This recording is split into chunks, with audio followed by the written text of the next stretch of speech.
Hello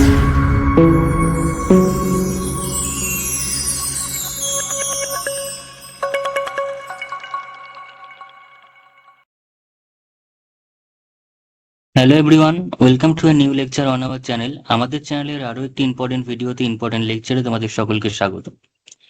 আমরা আজকে class 11 semester 1 এর জন্য কমপ্লেক্স নাম্বার বা জটিল সংখ্যা চ্যাপ্টারটি স্টার্ট করবো অ্যালজেব্রা পোর্শন থেকে বা বীজগণিত পোর্শন থেকে।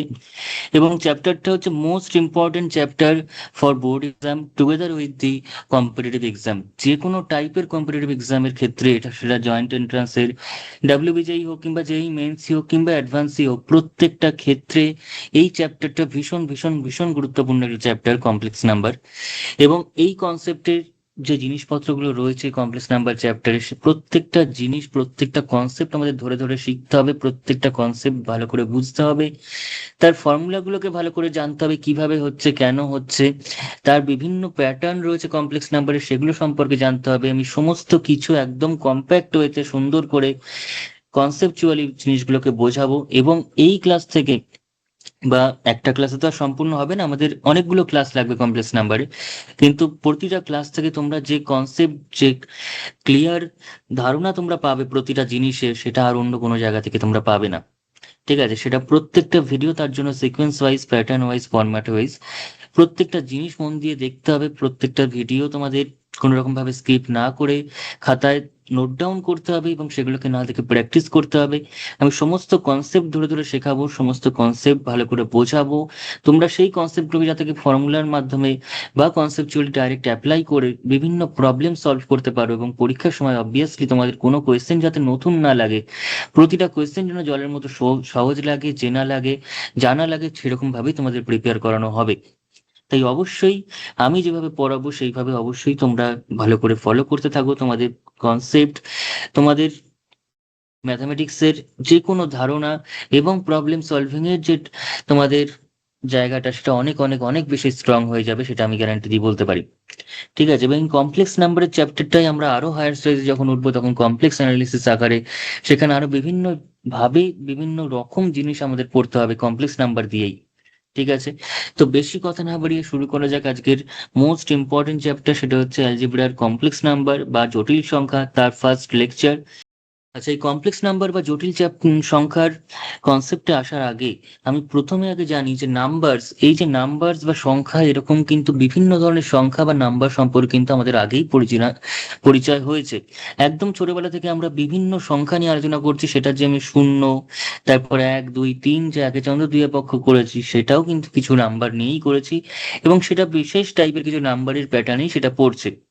ঠিক আছে, এবং সেটা কি সংখ্যা দিয়ে আমরা শুরু করেছিলাম? প্রথমেই আমরা শুরু করেছিলাম শূন্য, তারপর এক দুই তিন চার পাঁচ ছয় এরকম ভাবে যাচ্ছে, এবং তারপর আরো হায়ার ডিজিটে আমরা পৌঁছেছি। এই সংখ্যাগুলো কি হয়, 1 2 3 4 করে, এগুলো হচ্ছে স্বাভাবিক সংখ্যা বা ন্যাচারাল নাম্বার ছিল। ঠিক আছে, ন্যাচারাল নাম্বার কারা ছিল? ন্যাচারাল নাম্বার বা স্বাভাবিক সম্পদ সম্পর্কে জেনেছি আমরা। আমরা এর আগে হোল নাম্বার বা অখণ্ড সংখ্যা সম্পর্কে জেনেছি, কিংবা পূর্ণ সংখ্যা বা ইন্টিজার সম্পর্কে জেনেছি, কিংবা রেশনাল নাম্বার বা মূলদ সংখ্যা সম্পর্কে জানা হয়েছে। তারপর ইরেশনাল নাম্বার বা অম্লদ সংখ্যা সম্পর্কে আমরা জেনেছি, এবং সবশেষে বাস্তব সংখ্যা বা রিয়েল নাম্বার সম্পর্কেও কিন্তু আমাদের জানা হয়েছে এর আগে। ঠিক আছে, ছোটবেলায় যে ক্লাসগুলো আমরা করে এসেছি ক্লাস 10 পর্যন্ত, সেখানে বিভিন্ন ধরনের সংখ্যা নিয়ে আমরা আলোচনা করেছি। কিন্তু এই জটিল সংখ্যা বা কমপ্লেক্স নাম্বার, এই কথাটা কিন্তু আমরা 11-এ এসে ফার্স্ট শুনছি, ফার্স্ট জানছি এবং ফার্স্ট শিখবো যে জিনিসটা কি।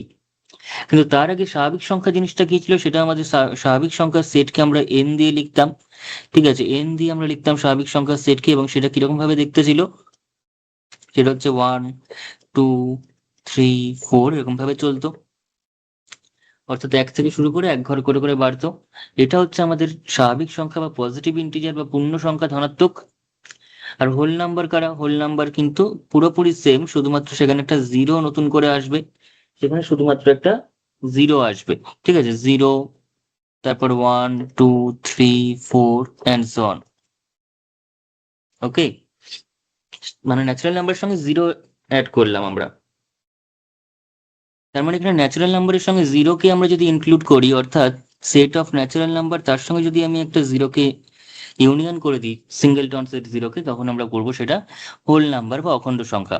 এবার পূর্ণ সংখ্যাটা কি হবে? পূর্ণ সংখ্যা ছিল হচ্ছে আমাদের কাছে সমস্ত ন্যাচারাল নাম্বার থাকবে, জিরো থাকবে, এবং together with the negative of the natural number, অর্থাৎ ন্যাচারাল নাম্বারগুলো হচ্ছে মাইনাস বা ঋণাত্মক, সেই জিনিসগুলো কিন্তু যখন ইনক্লুড করব তখন পুরো সেটটা হবে হচ্ছে ইন্টিজারের সেট বা পূর্ণ সংখ্যার সেট। অর্থাৎ সেখানে কারা থাকবে? সেখানে থাকবে হচ্ছে -3, -2, -1, মানে এরকম করতে করতে দেখেন মাইনাস চলছে, ঠিক আছে, -1000, -3000 সব চলছে এখানে। তারপরে -1 এর পর ডাইরেক্ট শূন্য আসবে এবং তারপর আবার পজিটিভ দিকে 1 2 3 4 করতে করতে চলতে থাকবে, ঠিক আছে, যেটাকে আমরা বলে থাকি তিনটে সেটে তাহলে ভাঙতে পারছি এটাকে। এটাকে আমরা জেড দিয়ে ডিনোট করি, এই যে সেটটা, এই সেটটাকে কিন্তু আমরা জেড দিয়ে ডিনোট করি। কি দিয়ে? না জেড দিয়ে, ঠিক আছে। এই যে পূর্ণ সংখ্যার সেট সেটাকে আমরা জেড দিয়ে ডিনোট করি, এবং সেটা কি হয়, এবং এরকম ভাবে লেখা হয়, এই যে এনটাকে লিখছি কিন্তু আমি ডবল স্ট্যান্ডার্ড দিয়ে, তারপর জেডটাকে লিখছি ডবল স্ট্যান্ডার্ড দিয়ে। যেটা সেট চ্যাপ্টারটা ভালো করে পড়ে এসছো তারা কিন্তু অলরেডি জানো ব্যাপারটা, ঠিক আছে। তাহলে এখানে আমরা কি কি করতে পারছি? -3, -2, -1, তারপরে একটা জিরো থাকছে, নেচার ওয়াইজ আমি আলাদা করে নিচ্ছি, আর 1 2 3 করে চলছে। তার মানে এই সেটটা হচ্ছে আমাদের কাছে জেড মাইনাস, অর্থাৎ নেগেটিভ ইন্টিজারের সেট, তার সঙ্গে একটা জিরো থাকছে, তার সঙ্গে পজিটিভ ইন্টিজারের সেট থাকছে, অর্থাৎ ন্যাচারাল নাম্বার থাকছে। এটাই কিন্তু actually set of natural number. এখানেই তো 1 2 3 4 ওগুলো রয়েছে, ঠিক আছে। তো এই সমস্ত সংখ্যা সম্পর্কে আমরা জেনেছি, এটা হচ্ছে পূর্ণ সংখ্যা। তারপরে রয়েছে মূলদ সংখ্যা। মূলদ সংখ্যা কিরকম ছিল? মূলদ সংখ্যা ছিল হচ্ছে, মূলদ সংখ্যার সেটকে আমরা সাধারণত কিউ দিয়ে লিখে থাকতাম, অর্থাৎ যার মধ্যে সমস্ত মূলদ সংখ্যা বা রেশনাল নাম্বার থাকতো সেই সেটটাকে আমরা কিউ দিয়ে ডিনোট করি। এবং সেই সেটটা দেখতে কিরকম? সেটা হচ্ছে পি বাই কিউ আকারের ফর্ম গুলো থাকতো, ঠিক আছে। সেটা ইন্টিজারও হতে পারে বা কোনো ফ্র্যাকশনও হতে পারে। পি বাই কিউ আকারে থাকতো, যেখানে কিউটা অবভিয়াসলি নন জিরো, কারণ কিউটা জিরো হলে নিচে জিরো চলে আসবে, আর নিচে কোনো কিছু জিরো চলে আসা মানে কিন্তু আনডিফাইন হয়ে যাবে, ঠিক আছে। 1/0 যখন আমরা লিখবো সেটা কিন্তু আনডিফাইন হয়ে যাবে, তাই নিচে যেন জিরো না আসে তাই কিউটাকে নন জিরো রাখলাম। এবং পি আর কিউ কিন্তু উভয়ই ইন্টিজার হবে, উভয়ই কিরকম নাম্বার হবে? ইন্টিজার, অর্থাৎ বিলংস টু জেড। তো এই ধরনের ফ্র্যাকশন যেরকম হাফ হতে পারে, -10/5 হতে পারে, তো এগুলো হচ্ছে সব আমাদের কাছে, কিংবা 1/19 হতে পারে, এই সমস্ত হচ্ছে আমাদের কাছে কি হবে? ফ্র্যাকশন হতে, মানে ফ্র্যাকশন। কিংবা আমি যদি 1/2 মানে 1/1 লিখি, ওয়ানকে তো আমি লিখতে পারি 1/1, তাহলে 1/1টাকেও এরকম পি বাই কিউ আকারে লিখতে পারছি। তার মানে ওয়ানটাও একটা অবশ্যই রেশনাল নাম্বার, তার মানে যে কোনো পূর্ণ সংখ্যা হলো rational number together with fractions. আর অমূলদ সংখ্যা করা, যারা সমস্ত অমূলদ সংখ্যাকে আর আলাদা করে নোটেশন দেওয়া হয় না, সেটাকে কিউ এর কমপ্লিমেন্ট, বা যারা রেশনাল নয় তারাই হচ্ছে ইরেশনাল। যে সকল বাস্তব সংখ্যা রেশনাল নয় তারাই হলো ইরেশনাল, অর্থাৎ সমস্ত বাস্তব সংখ্যা, কিন্তু যারা রেশনাল নয় তারাই হলো ইরেশনাল, সেভাবে লেখা হয়। তাহলে সেটাই হচ্ছে অমূলদ সংখ্যা, ঠিক আছে। যেমন √2, √3, √5, এগুলো হচ্ছে সবাই আমাদের কাছে ইরেশনাল নাম্বার। তারপর তারপর পাই, এগুলো সব ইরেশনাল নাম্বার। যারা রেশনাল নয়, যাদেরকে রেশনাল আকারে আমরা প্রকাশ করতে পারবো না পি বাই কিউ আকারে, তারাই হচ্ছে আমাদের কাছে ইরেশনাল নাম্বার বা অমূলদ সংখ্যা। অর্থাৎ যে সকল রিয়েল নাম্বার কিন্তু রেশনাল নয় তারাই হলো ইরেশনাল বা অমূলদ। বাস্তব কিন্তু মূলদ নয় মানেই অমূলদ। আর বাস্তব সংখ্যা মানে কি? সমস্ত রেশনাল ইরেশনাল সবাইকে মিলিয়ে হচ্ছে আমাদের কাছে বাস্তব সংখ্যা তৈরি হয়। অর্থাৎ সেটাকে রিয়েল নাম্বার দিয়ে লেখা হয়, এবং সেটা কি হয়? সমস্ত rational number together with irrational number মিলিয়ে আমাদের কি হয়? বাস্তব সংখ্যা সেট। সেখানে ন্যাচারাল নাম্বারও রয়েছে, ইন্টিজারও রয়েছে, হোল নাম্বারও রয়েছে, রেশনাল নাম্বারও রয়েছে, ইরেশনাল নাম্বারও রয়েছে। সেগুলো সমস্ত রকম এতদিন আমরা যে সকল সংখ্যা নিয়ে পড়েছি সেই সমস্ত সংখ্যা সবাই হচ্ছে বাস্তব সংখ্যার সেটের অন্তর্গত, বা সেট অফ রিয়েল নাম্বারের মধ্যে ইনক্লুডেড, ঠিক আছে। কারণ সেট অফ রিয়েল নাম্বারের মধ্যেই তারা অবস্থান করছে, তারা সমস্তই বাস্তব সংখ্যা, প্রত্যেকেই রিয়েল নাম্বার। তাদের মধ্যে কেউই কিন্তু কমপ্লেক্স নাম্বার বা জটিল সংখ্যা কিন্তু আমরা এখনো পর্যন্ত পাইনি। তাহলে এই জটিল সংখ্যা বা কমপ্লেক্স নাম্বারের কনসেপ্টটা এলো কোথা থেকে? মানে বাস্তব সংখ্যার মধ্যে যেমন অমূলদ, মূলদ, তারপর অখণ্ড সংখ্যা, স্বাভাবিক সংখ্যা, পূর্ণ সংখ্যা সবাই যেমন বাস্তব সংখ্যার সাবসেট, এই যে ন্যাচারাল নাম্বার তারা তো সবাই বাস্তব সংখ্যা।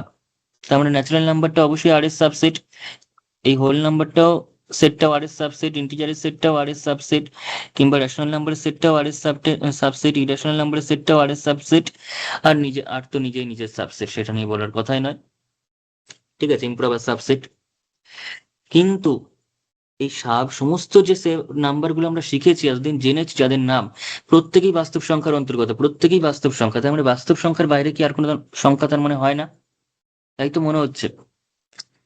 ঠিক আছে, এবার সেই ধারণাটাই আমরা আজকে ব্রেক করতে চলেছি এই চ্যাপ্টারের ইন্ট্রোডাকশনের মাধ্যমে। ঠিক আছে, আমাদের কথার মধ্যেই কিন্তু বাস্তব সংখ্যা দিয়ে যেখানে শেষ হয়েছে, কথাটা বাস্তব, তার মানে সেই কথার মধ্যেই কিন্তু একটা আমাদের নতুনের আগমনের বার্তা কিন্তু রয়েছে। যেমন অনেক সময় আমাদের একটা সিনেমা যখন শেষ হয় তখন পরবর্তী যদি পার্ট থাকে তার কিন্তু কিছুটা ক্লু বা হিন্টস আমাদের দেওয়া থাকে, সেরকমই বাস্তব সংখ্যার মধ্যেই কথাটার মধ্যেই লুকিয়ে রয়েছে বাস্তব যদি হতে পারে অবাস্তব কেন হবে না।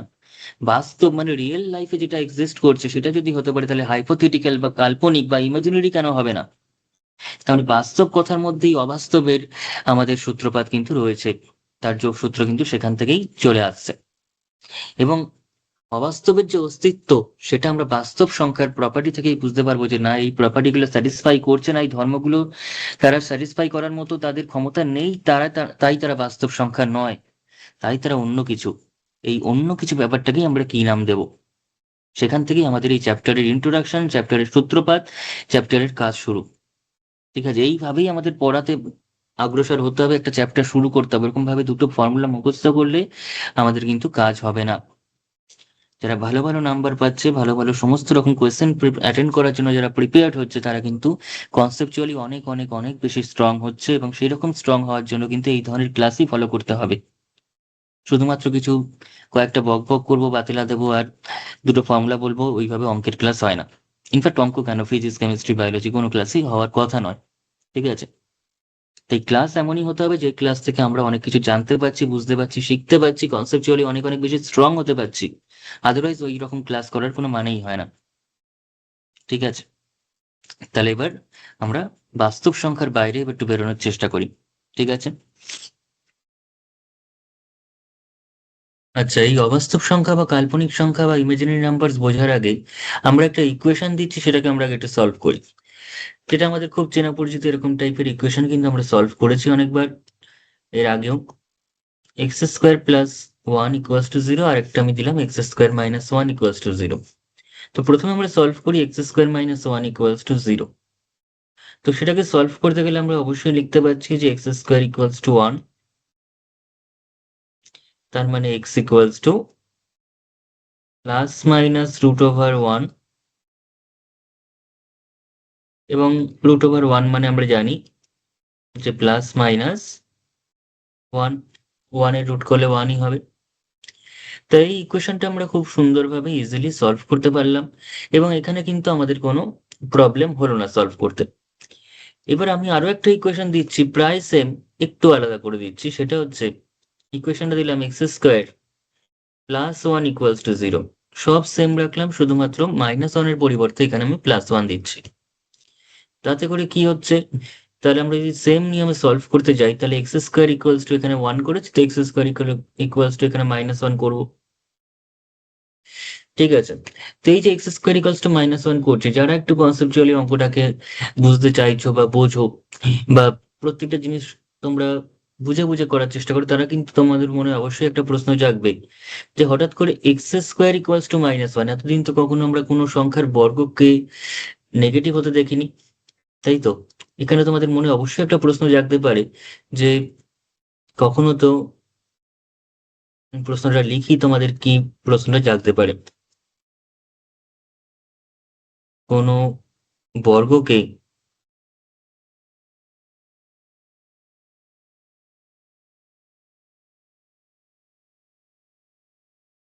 নেগেটিভ দেখিনি, তাই তো? আচ্ছা, দেখোনি তো দেখোনি, সেটা হয়তো নাও, সেটা হয়তো হতেও পারে কোনো ক্ষেত্রে। তো আমি একটু আরো এগোই। ঠিক আছে, এখানে যেমন থার্ড স্টেপটা করেছি আগেরটাতে, এখানে আমি তারপরের স্টেপটা এগোই, তারপর সমস্ত কিছুর অ্যান্সার আমি দেব, যে কি কি হতে পারে, তোমাদের মনে কি কি প্রশ্ন জাগছে এবং সেই প্রশ্নের কি রকম উত্তর হবে এবং কেন হবে, সমস্তটা আমি অবশ্যই বলবো। তার জন্য আমাদের আরেকটু এগোনো দরকার। তো এই নিয়মে যদি আমি করি তাহলে এক্স স্কোয়ার ইকুয়ালস টু তাহলে plus minus root over minus one. তো এটাকে আমরা যদি মেনে চলো, এখানে গিয়ে আরো অনেক জনের মনে প্রশ্ন আসতে পারে যে রুটের ভিতর মাইনাস ওয়ান, সেটাও তো কখনো দেখিনি। ঠিক আছে, অনেকের মনে কি প্রশ্ন জাগবে এখন, যে রুটের ভিতর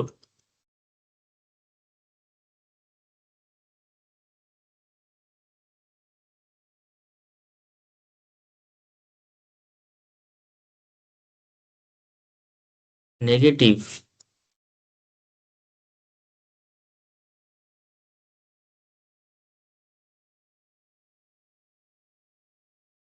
তাই তো এরকম একটা প্রশ্ন জাগছে তো তোমাদের মনে, যে কখনো এক্স স্কোয়ার একটা বর্গ, সেটা কখনো পূর্ণবর্গ জিনিস, সেটা কখনোই মাইনাসের সঙ্গে সমান, সেটা আমরা দেখিনি কখনো। কিংবা এই এক্সটা, এক্স স্কোয়ার না, এটা এক্স হবে, এক্সটা যখন রুট করছি তখন রুটের ভিতর নেগেটিভ সংখ্যা চলে আসছে, সেটাও তো আমরা কখনো দেখিনি। তাহলে এখানে প্রবলেমটা কোথায়? তার মানে কি এখানে আমরা এতদিন যে বাস্তব সংখ্যা নিয়ে কাজ করেছি তার কিছু বাইরে বেরোনোর চেষ্টা করা হচ্ছে এখানে, বা তার কি বাইরে বেরিয়ে যাচ্ছে নলেজটা, বা আমরা বাস্তব সংখ্যার ক্ষেত্রে যেটা করেছি সেই জিনিসটা কেন এখানে ঘটছে না? আমাদের যে এই প্রশ্নগুলো, যে কখনো বর্গকে নেগেটিভ হতে দেখিনি কিংবা রুটের ভিতর কখনো নেগেটিভ আসতে দেখিনি, এই জিনিসগুলো সম্পূর্ণ প্রযোজ্য হচ্ছে বাস্তব সংখ্যার ক্ষেত্রে। বাস্তব সংখ্যার বর্গ করলে কখনোই নেগেটিভ হবে না, কিংবা বাস্তব সংখ্যা কোনো ক্ষেত্রে কোনো রুটের ভিতর নেগেটিভ সংখ্যা আসবে না। তার মানে এই যে জায়গাগুলো আসছে, তার মানে এটা বাস্তব নয় এমন কিছু ঘটনা ঘটছে এখানে, কিছু কাল্পনিক ঘটনা ঘটছে, কিছু হাইপোথেটিক্যাল ঘটনা ঘটছে, কিছু ইমাজিনারি জিনিস ঘটছে, কনসেপ্ট চলে আসছে, যেগুলো আমরা এখনো পর্যন্ত কখনো হতে দেখিনি, কিন্তু সেটা হচ্ছে। তার মানে আমাদের বাস্তব চিন্তা ভাবনার বাইরে গিয়ে কি কোনো নাম্বার রয়েছে? অবশ্যই আছে, এবং সেটাই হচ্ছে রুটের ভিতর মাইনাস চলে আসবে।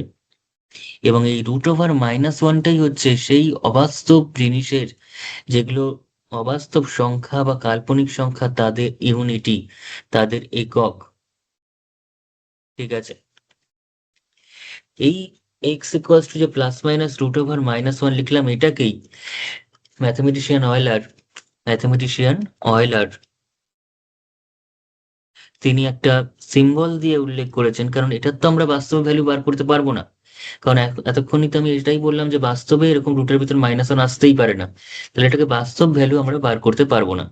এই জিনিসটাকে, এই কনসেপ্টটাকে, রুটের উপর মাইনাস ওয়ান রুটের ভিতর, এই কনসেপ্টটাকে ম্যাথমেটিশিয়ান অয়েলার আই দিয়ে প্রকাশ করেছেন। আই এর পুরো কথা হচ্ছে আয়োটা। ঠিক আছে, আয়ের পুরো কথা হচ্ছে আয়োটা। আমরা সংক্ষেপে সেটাকে আই লিখে থাকি। আই মানে কি? আই মানে হচ্ছে, তার মানে এখানে পেলাম রুট ওভার মাইনাস ওয়ান, রুটের ভিতর মাইনাস ওয়ান, সেটা হচ্ছে আয়ের তার মানে ডেফিনেশন। তাহলে আই মানে কি? আই মানে হচ্ছে রুট ওভার মাইনাস ওয়ান, এবং যেটা অবশ্যই বাস্তব সংখ্যা নয়। এই যে আমি কথাটা বলছি বাস্তব সংখ্যা কি বাস্তব সংখ্যা নয়, আমি দাবি করছি এটা বাস্তব সংখ্যা নয়, কিন্তু প্রকৃতই কি এটা বাস্তব নয়, সেটা আমরা এবার দেখে নেব, যে না এটা বাস্তব কি বাস্তব নয়।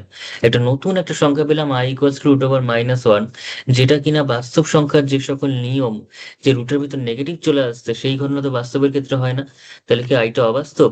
আইটা প্রকৃতই অবাস্তব কিনা সেটা জানার জন্য বাস্তব সংখ্যার বা রিয়েল নাম্বারের সেটের একটা খুব বেসিক এবং সাধারণ, খুব সিম্পল একটা প্রপার্টি রয়েছে। তোমাদের দেখলে মনে হবে যে প্রপার্টিটা এত সিম্পল, এটা তো আমরা প্রপার্টি হিসেবে না ভেবে নর্মালি ভাবতে পারি যে না এরকমই তো হয়, যে দুটো সংখ্যা তোমাকে যদি দিয়ে দেওয়া হয়, সেই দুটো সংখ্যার নিজেদের মধ্যে হয় একজন বড় হবে, অথবা একজন ছোট হবে, অথবা দুইজনেই সমান হবে। তাই তো, তোমাদের দুইজনকে যে কোনো দুইজনকে যদি পাশাপাশি দাঁড় করে দেওয়া হয়, তাহলে হয় একজন আরেকজনের থেকে লম্বা হবে, কিংবা বেটে হবে, কিংবা তোমরা সমান সমান মাথায় মাথায় থাকবে। তো এই যে কনসেপ্টটা, সামান্য তিনটে কন্ডিশন চলে আসতে পারে, হয় বড়, নয় ছোট, নয় সমান। এই কন্ডিশন তিনটাকে একত্রে বলা হয় ল অফ ট্রাইকোটমি, বা ত্রিভাগ নিয়ম, অথবা অথবা ত্রিবিকল্প নিয়ম বলা হয়ে থাকে বাংলায়, যেটাকে ইংলিশে বলা হয় ল অফ ট্রাইকোটমি। ল অফ ট্রাইকোটমি মানে কি? যে কোনো দুটো রিয়েল নাম্বার যদি তোমাকে দেওয়া থাকে, যে এ কমা বি বিলংস টু যদি আর হয়, অর্থাৎ এ এবং বি, যদি বাংলায় বলি, দুটি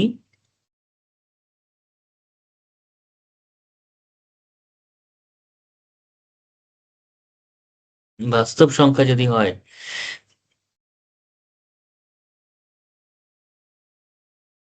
তার মানে কি হতে পারে সেখানে? হয় এটা বড় হবে বি এর থেকে, অথবা এ ছোট হবে বি এর থেকে, কিংবা এ আর বি সমান হয়ে যাবে। যে কোনো দুটো বাস্তব সংখ্যার ক্ষেত্রে এটা প্রযোজ্য হয়। একটা বাস্তব সংখ্যা অপরটার থেকে বড় হবে কিংবা ছোট হবে কিংবা সমান হবে, স্বাভাবিকভাবে এটাই বোঝাচ্ছে। তো এই যে বেসিক প্রপার্টিটা, যেটাকে আমরা ল অফ ট্রাইকোটমি বলছি, এতটাই সিম্পল, এটা তো আমাদের সাধারণ চোখে দেখে মনে হয় যে না এটা তো অবভিয়াস, এটা তো অবশ্যই হবে যে না দুটো সংখ্যা আমাকে দিয়ে দিলে হবেই, অবশ্যই একজন বড় হবে কিংবা একজন ছোট হবে কিংবা দুজনেই সমান। তো এরকম একটা বেসিক প্রপার্টি থেকে কি হতে পারে? এই বেসিক এবং সিম্পল এবং একদম মানে প্রাথমিক একটা প্রপার্টির মধ্যেই, বাস্তব সংখ্যার এই প্রাথমিক একটা প্রপার্টির মধ্যেই অবাস্তব সংখ্যা বা ইমাজিনারি নাম্বার বা কাল্পনিক সংখ্যার বীজ লুকিয়ে রয়েছে। কিভাবে? সেটা বোঝার জন্য আমরা এই সামান্য এই প্রপার্টিটা থেকেই আমরা বোঝাতে পারবো যে আই যে সংখ্যাটা নিলাম সেটা আদৌ বাস্তব কি অবাস্তব। ঠিক আছে? তো এই যে নতুন একটা সংখ্যা পেলাম আই, সেটা কি বাস্তব সংখ্যার মধ্যে পড়ছে, সেটা আমরা দেখি। তাহলে আমাদের মনে এখন প্রশ্ন জাগছে যে এত যে ন্যাচারাল নাম্বার পড়লাম কিংবা হোল নাম্বার পড়লাম কিংবা ইন্টিজার্স পড়লাম কিংবা রেশনাল নাম্বার পড়লাম কিংবা ইরেশনাল নাম্বার পড়লাম, সবাই তো বাস্তব সংখ্যা। এবং বাস্তব বাস্তব সংখ্যা তো অসীম সংখ্যক রয়েছে, ইনফাইনাইটলি মেনি রয়েছে। তো আই কি তা সেরকমই কোন একটা বাস্তব সংখ্যা? আমরা তো অসীম সংখ্যক বাস্তব সংখ্যার হয়তো তার মধ্যে এমন একটা সংখ্যা হয়তো থাকতেই পারে আই, যেটা কিনা যার ভ্যালু হচ্ছে √1, তার প্রপার্টিটাই হয়তো এরকম যে রুটের ভিতর নেগেটিভ। তো আমরা তো সব বাস্তব সংখ্যা সম্পর্কে আমাদের আইডিয়া করা সম্ভব নয়। তো সেরকমই কি এরকম আইটা একটা বাস্তব সংখ্যা যার প্রপার্টি আমরা এখন প্রথম জানছি? অর্থাৎ আইটা কি সত্যি একটা বাস্তব সংখ্যা নাকি বাস্তব সংখ্যার মধ্যেই পড়ছে না, সেটা বোঝার জন্য আমরা এই ল অফ ট্রাইকোটমি কথাটাকে ইউজ করলাম। ঠিক আছে? তো ল অফ ট্রাইকোটমি করতে গিয়ে আমরা এখানে দেখতে পাচ্ছি যে দুটো সংখ্যা, আমি ধরছি যে আইটা বাস্তব, আমি ধরে নিচ্ছি যে আইটা বাস্তব সংখ্যা যদি সম্ভব হয়।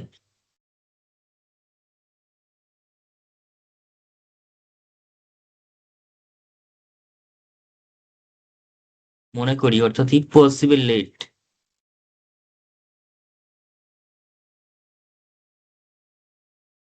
যদি সম্ভব হয়, আদৌ সম্ভব কিনা আমরা জানি না, তাই যদি সম্ভব হয় আমরা ধরে নিচ্ছি যে আই হচ্ছে বাস্তব সংখ্যা। আইটা হচ্ছে একটা real number, I belongs to R, মানে আই হচ্ছে একটা রিয়েল নাম্বার। তো আই মানে এখানে কি? আই মানে হচ্ছে √1 যেটা। তো এখন আমরা জানি জিরোটা হচ্ছে একটা বাস্তব সংখ্যা, শূন্যটাও হচ্ছে একটা বাস্তব সংখ্যা। তাহলে আই কে যদি বাস্তব ধরি, আর শূন্য নিজেও একটা বাস্তব সংখ্যা, তাহলে আই এবং শূন্য দুটোই কিন্তু বাস্তব সংখ্যা। তা দুটোই যখন বাস্তব সংখ্যা, তখন ল অফ ট্রাইকোটমি কি বলছে? তখন ল অফ ট্রাইকোটমি আমাদের বলছে যে হয় আই এবং জিরো, তার মানে বাই ল অফ ট্রাইকোটমি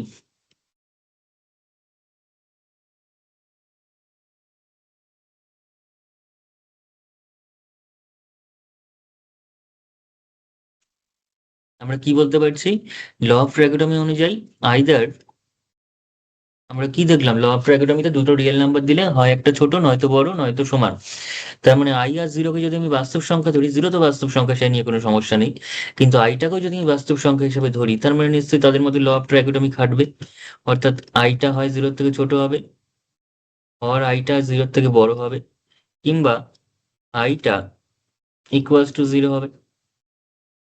তাই তো, আইটা লেস দেন জিরো হবে, অথবা আইটা গ্রেটার দেন জিরো হবে, অথবা আই ইকুয়ালস টু জিরো হবে। লেস দেন জিরো মানে হচ্ছে আই হচ্ছে negative, i greater than zero মানে আই হচ্ছে পজিটিভ, আর আই ইকুয়ালস টু জিরো মানে তো জিরোই। ঠিক আছে? আইদার তার মানে নেগেটিভ হবে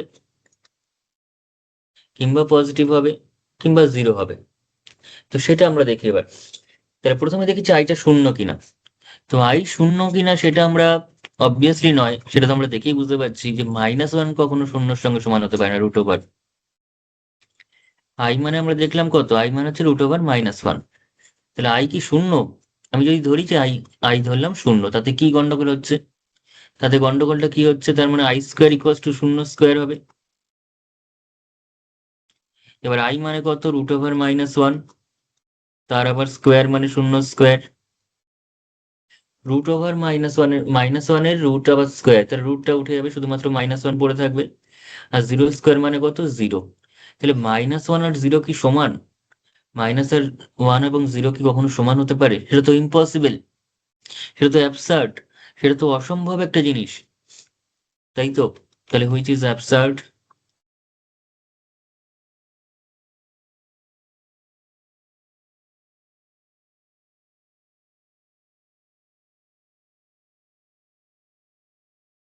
বা ইম্পসিবল বা অসম্ভব?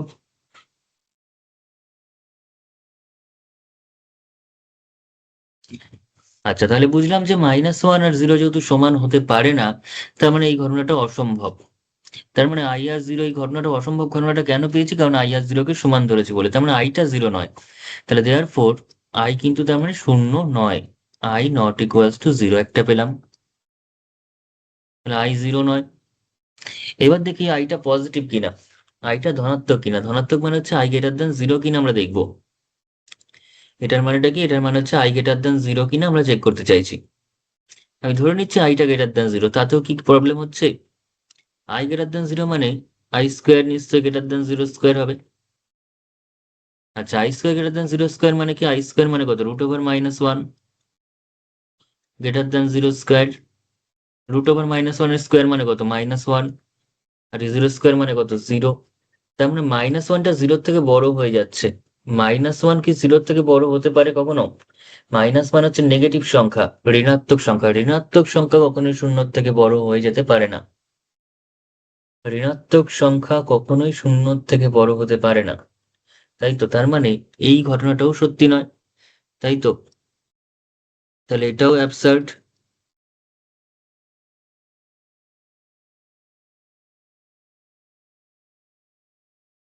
এটাও পসিবল নয়। তার মানে অবশ্যই তাহলে আইটা কোনো মতে জিরোর থেকে বড় নয়। আইটা তো আমরা দেখলাম যে জিরোর সঙ্গে সমানও নয়, আবার আইটা পেলাম আইটা জিরোর থেকে বড় নয়। অর্থাৎ আইটা পজিটিভ নয়। I is not positive.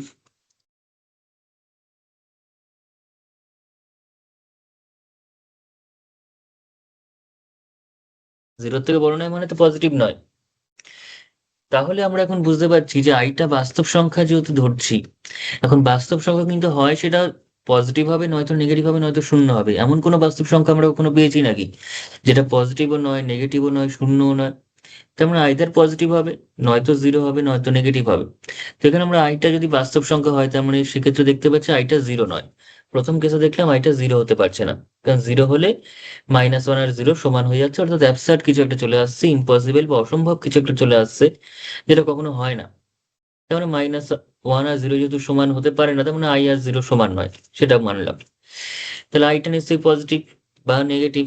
তো পজিটিভও দেখতে পাচ্ছি হচ্ছে না, কারণ পজিটিভ হতে গেলে আমরা দেখতে পাচ্ছি যে -1টা জিরোর থেকে বড় হয়ে যাচ্ছে। আর -1 তো মোটেও জিরোর থেকে বড় নয়, কারণ -1 হচ্ছে নেগেটিভ আর জিরো হচ্ছে জিরো। তো জিরোর থেকে কখনো নেগেটিভ সংখ্যা বড় হতে পারে না। তাহলে এক্ষেত্রেও অসম্ভব বা অ্যাবসার্ড বা ইম্পসিবল কিছু একটা জিনিস চলে আসছে। ফলে আইটা অবশ্যই গ্রেটার দ্যান জিরো নয়, আইটা পজিটিভও নয়। তার মানে আইটা তো নেগেটিভ হবেই। জিরো হচ্ছে না, পজিটিভও হচ্ছে না, তার মানে আইটা নেগেটিভ। দেখা যাক আইটা নেগেটিভ কিনা, সেটাও দেখা যাক। তাহলে এতক্ষণ আমরা পেয়ে গেছি যে আইটা জিরো নয়, পজিটিভ নয়, তার মানে আইটা নেগেটিভ আমরা মনে হচ্ছে, তাই তো? দেখা যাক। আই হচ্ছে লেস দ্যান জিরো। ঠিক আছে, আই লেস দ্যান জিরো মানে I square obviously greater than zero square.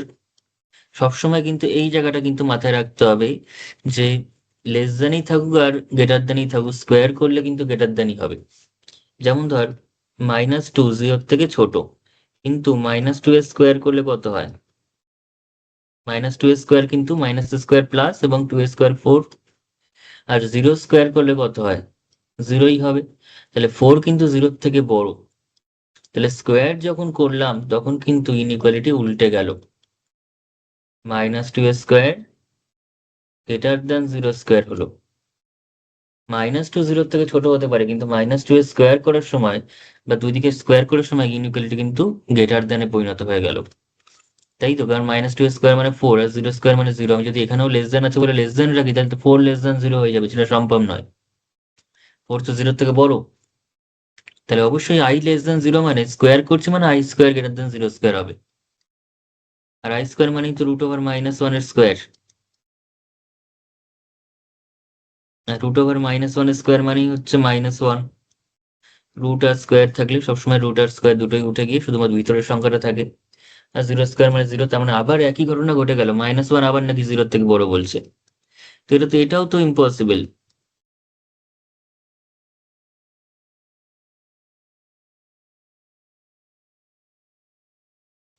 তাহলে প্রথমে দেখলাম আইটা জিরো হতে পারছে না, তারপর আইটা পজিটিভও হতে পারছে না, আবার এখন দেখতে পাচ্ছি আইটা নেগেটিভও হতে পারছে না। একটা বাস্তব সংখ্যা সে পজিটিভও হতে পারছে না, নেগেটিভও হতে পারছে না, জিরো হতে পারছে না, এটা হতেই পারে না। বাস্তব হলে সে হয় তিনটের মধ্যে যে কোনো একটা হবে, হয় জিরো কিংবা নন জিরো, আর নন জিরো হলে হয় পজিটিভ নয়তো নেগেটিভ। তিনটের কোনো ক্ষেত্রেই সে পড়ছে না, কোনো রিজিয়নেই সে পড়ছে না, তার মানে বাস্তব সংখ্যার রিজিয়নেই সে নেই, সে বাস্তবই নয় তার মানে। তার মানে আই সংখ্যাটা বাস্তবই নয়। ঠিক আছে, তার মানে আইটা নেগেটিভও হতে পারছে না, তার মানে I is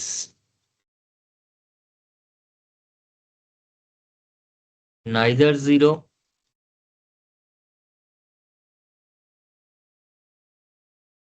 nor positive nor negative।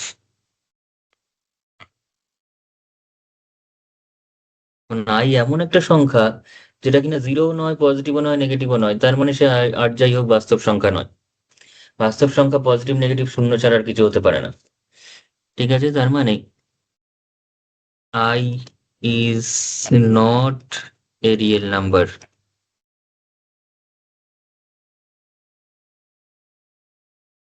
অর্থাৎ আই বাস্তব সংখ্যা নয়।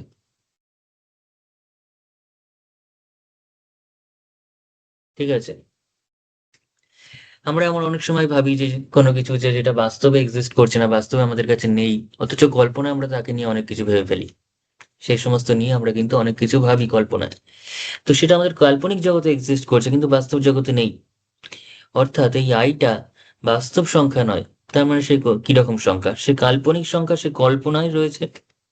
তার যে প্রপার্টি গুলো, রুটের ভিতর নেগেটিভ চলে আসছে, বর্গ করলে নেগেটিভ আসছে, এই সমস্ত জিনিসপত্র, এগুলো কিন্তু বাস্তব ক্ষেত্রে ঘটতেই পারে না, বাস্তব সংখ্যার ক্ষেত্রে হয় না।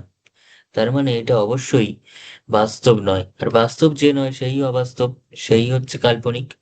তার মানে আই সংখ্যাটা কিরকম সংখ্যা? আই হলো কাল্পনিক সংখ্যা বা অবাস্তব সংখ্যা।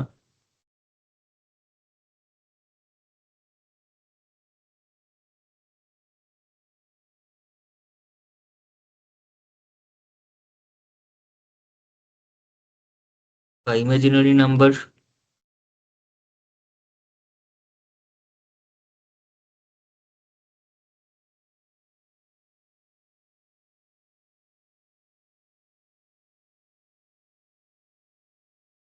তাহলে বোঝা গেল, এই হচ্ছে আই এর কনসেপ্ট, যেখানে আই হচ্ছে আমাদের কাছে একটা অবাস্তব সংখ্যা। তাহলে এখান থেকেই আমরা বাস্তব জগতের বাস্তব সংখ্যার যে জগৎ, বাস্তব সংখ্যার যে ফ্যামিলি, সেখান থেকে বেরোলাম। এবং এই অবাস্তব সংখ্যাগুলো বা কাল্পনিক সংখ্যাগুলো নিজেদের মতো একটা করে জগৎ তৈরি করে নিয়েছে, একটা অঙ্কের ভাষায় একটা সেট তৈরি করেছে, একটা ফ্যামিলি তৈরি করে নিয়েছে। যেই ফ্যামিলির মধ্যে যারা থাকছে তারাই হচ্ছে কাল্পনিক সংখ্যা, তারাই হলো অবাস্তব সংখ্যা। ঠিক আছে, অর্থাৎ যেমন আমি যদি এখন বলি একটা নতুন ইকুয়েশন আমি দিচ্ছি, সামথিং এক্স স্কোয়ার মাইনাস বা প্লাস 4 দিয়ে দিলাম ইকুয়ালস টু 0। তাহলে সেক্ষেত্রে আমরা কি পাবো না, এক্স স্কোয়ার ইকুয়ালস টু -4। তার মানে x equals to plus minus √/-4। তার মানে এক্স ইকুয়ালস টু √/, আমরা মাইনাসটাকে লিখতেই পারি -1 আকারে এবং 4টাকে লিখতে পারি 4 আকারে। তার মানে সেটাকে আমরা বলতেই পারি x equals to plus minus √/-1 একটা ইন্টু √4।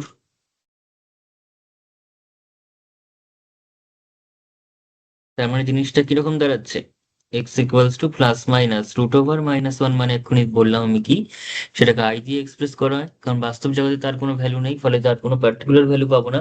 সেটাকে একটা সিম্বলিক্যালি লেখা হয়, সেটা হচ্ছে আই। ঠিক আছে, ম্যাথমেটিশিয়ান অয়েলার সেটাকে আই দিয়ে রিপ্রেজেন্ট করেছেন।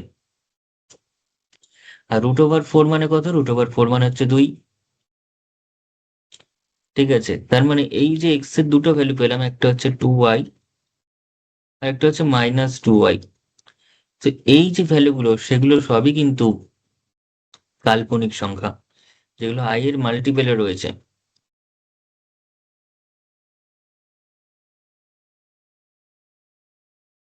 ঠিক আছে, তাহলে এটা গেল কাল্পনিক সংখ্যা, এবং আগে আমরা নিচু ক্লাস পর্যন্ত যা পড়েছি সব বাস্তব সংখ্যা। তাহলে এই বাস্তব এবং কাল্পনিকের কি কোনো যোগসূত্র রয়েছে? এই বাস্তব সংখ্যা এবং কাল্পনিক সংখ্যার কি কোনো রকম যোগসূত্র রয়েছে? আমরা যেমন এর আগে মূলদ সংখ্যা এবং অমূলদ সংখ্যার একটা যোগসূত্র পেয়েছিলাম, যেটাকে আমরা বলতাম মিশ্র করণী বা বা মিক্সড সার্ট। সেখানে কিরকম ছিল? সামথিং 2 + √3। ক্লাস 10 আমরা পড়েছি করণী বলে চ্যাপ্টারটা। 2 + √3 কিংবা 5 + √7, যেখানে 5টা হচ্ছে আমাদের কাছে বলতাম মূলদ অংশ,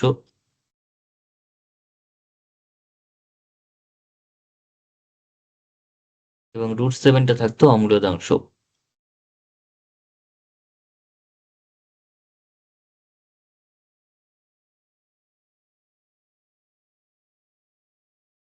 অর্থাৎ রেশনাল পার্ট,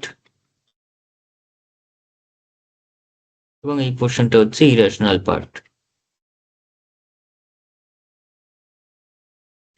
এবং দুটোকে একসঙ্গে মিলিয়ে আমি বলতাম যে সেটা করণী। তো 5 হচ্ছে একটা মূলদ অংশ, কারণ 5টা হচ্ছে একটা মূলদ সংখ্যা, √7 হচ্ছে একটা অমূলদ সংখ্যা, দুজনের কিন্তু কম্বিনেশন একটা নতুন সংখ্যা তৈরি হয়েছে। সেই সংখ্যাটা কিন্তু অবশ্যই একটা বাস্তব সংখ্যা। সেটা কিন্তু অবশ্যই একটা বাস্তব সংখ্যা। তো সেরকমই এক্ষেত্রেও এই যে জায়গাটাতে আমরা বাস্তব সংখ্যা এবং কাল্পনিক সংখ্যার মধ্যে একটা যোগসূত্র স্থাপন করতেই পারি। তাদের কম্বিনেশন একটা নতুন সংখ্যা আমরা পেতে পারি। যেমন কি? যেমন এরকম হতেই পারে যে আমি নিচ্ছি নতুন একটা ইকুয়েশন নিলাম, something x² + 2x, x² - 2x plus +10 = 0, এরকম ধরছি। এই ইকুয়েশনটাকে কেউ যদি আমাকে বলে এখন সলভ করতে, এই ইকুয়েশনটাকে যদি বলা হয় সলভ করতে হবে, তাহলে আমরা কি করতে পারি সেখান থেকে? সেটাকে আমরা লিখতেই পারি x² - 2x + 1 + 9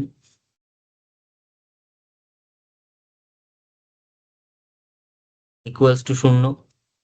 তার মানে x² - 2ab + b²। 1টাকে আমি 1² বলতেই পারি, 1 এর পরে যাই দিই না কেন সেটা 1ই থাকবে। আর 9টাকে আমি মাইনাস করে ওদিকে নিলাম। তাহলে জিনিসটা কি দাঁড়াচ্ছে? x - 1 এর হোল স্কোয়ার চলে আসছে ফর্মুলাটা, = -9।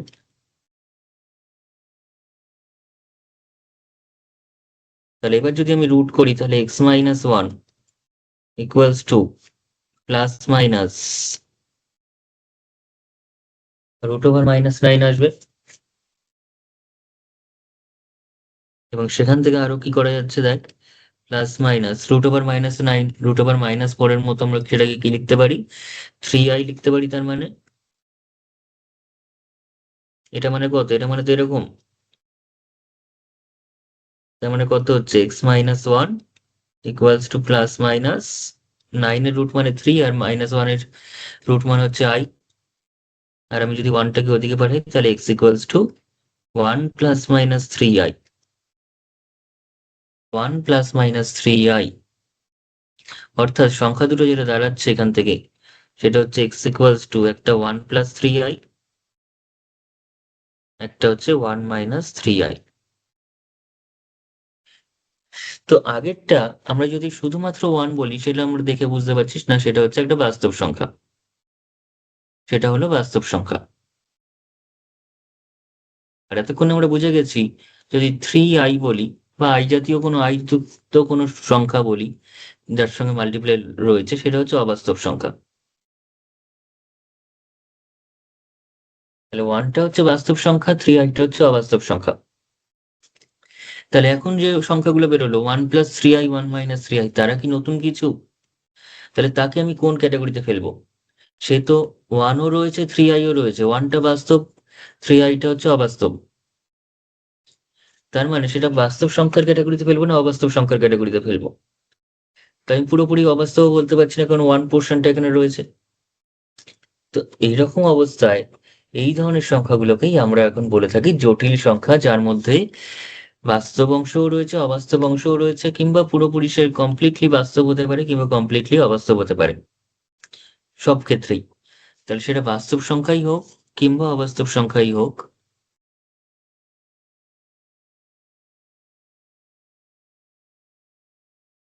কিংবা তাদের মিক্স যদি হয়,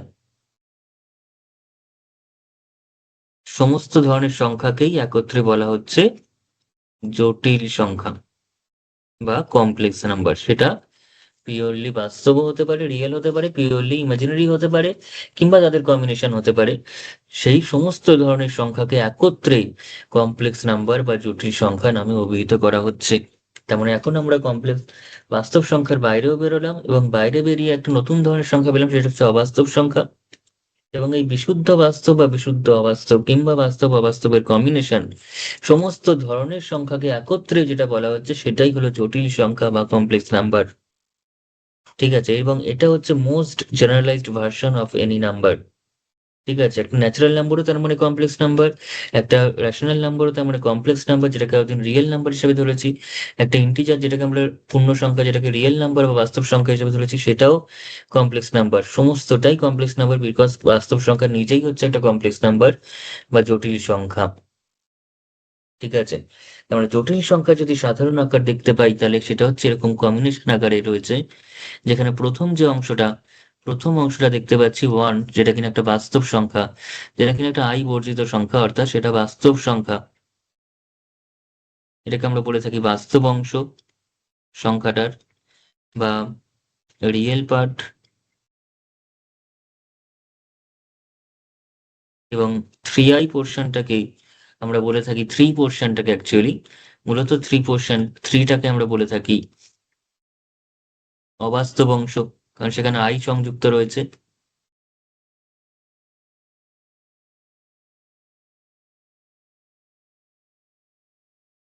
বা ইমাজিনারি পার্ট।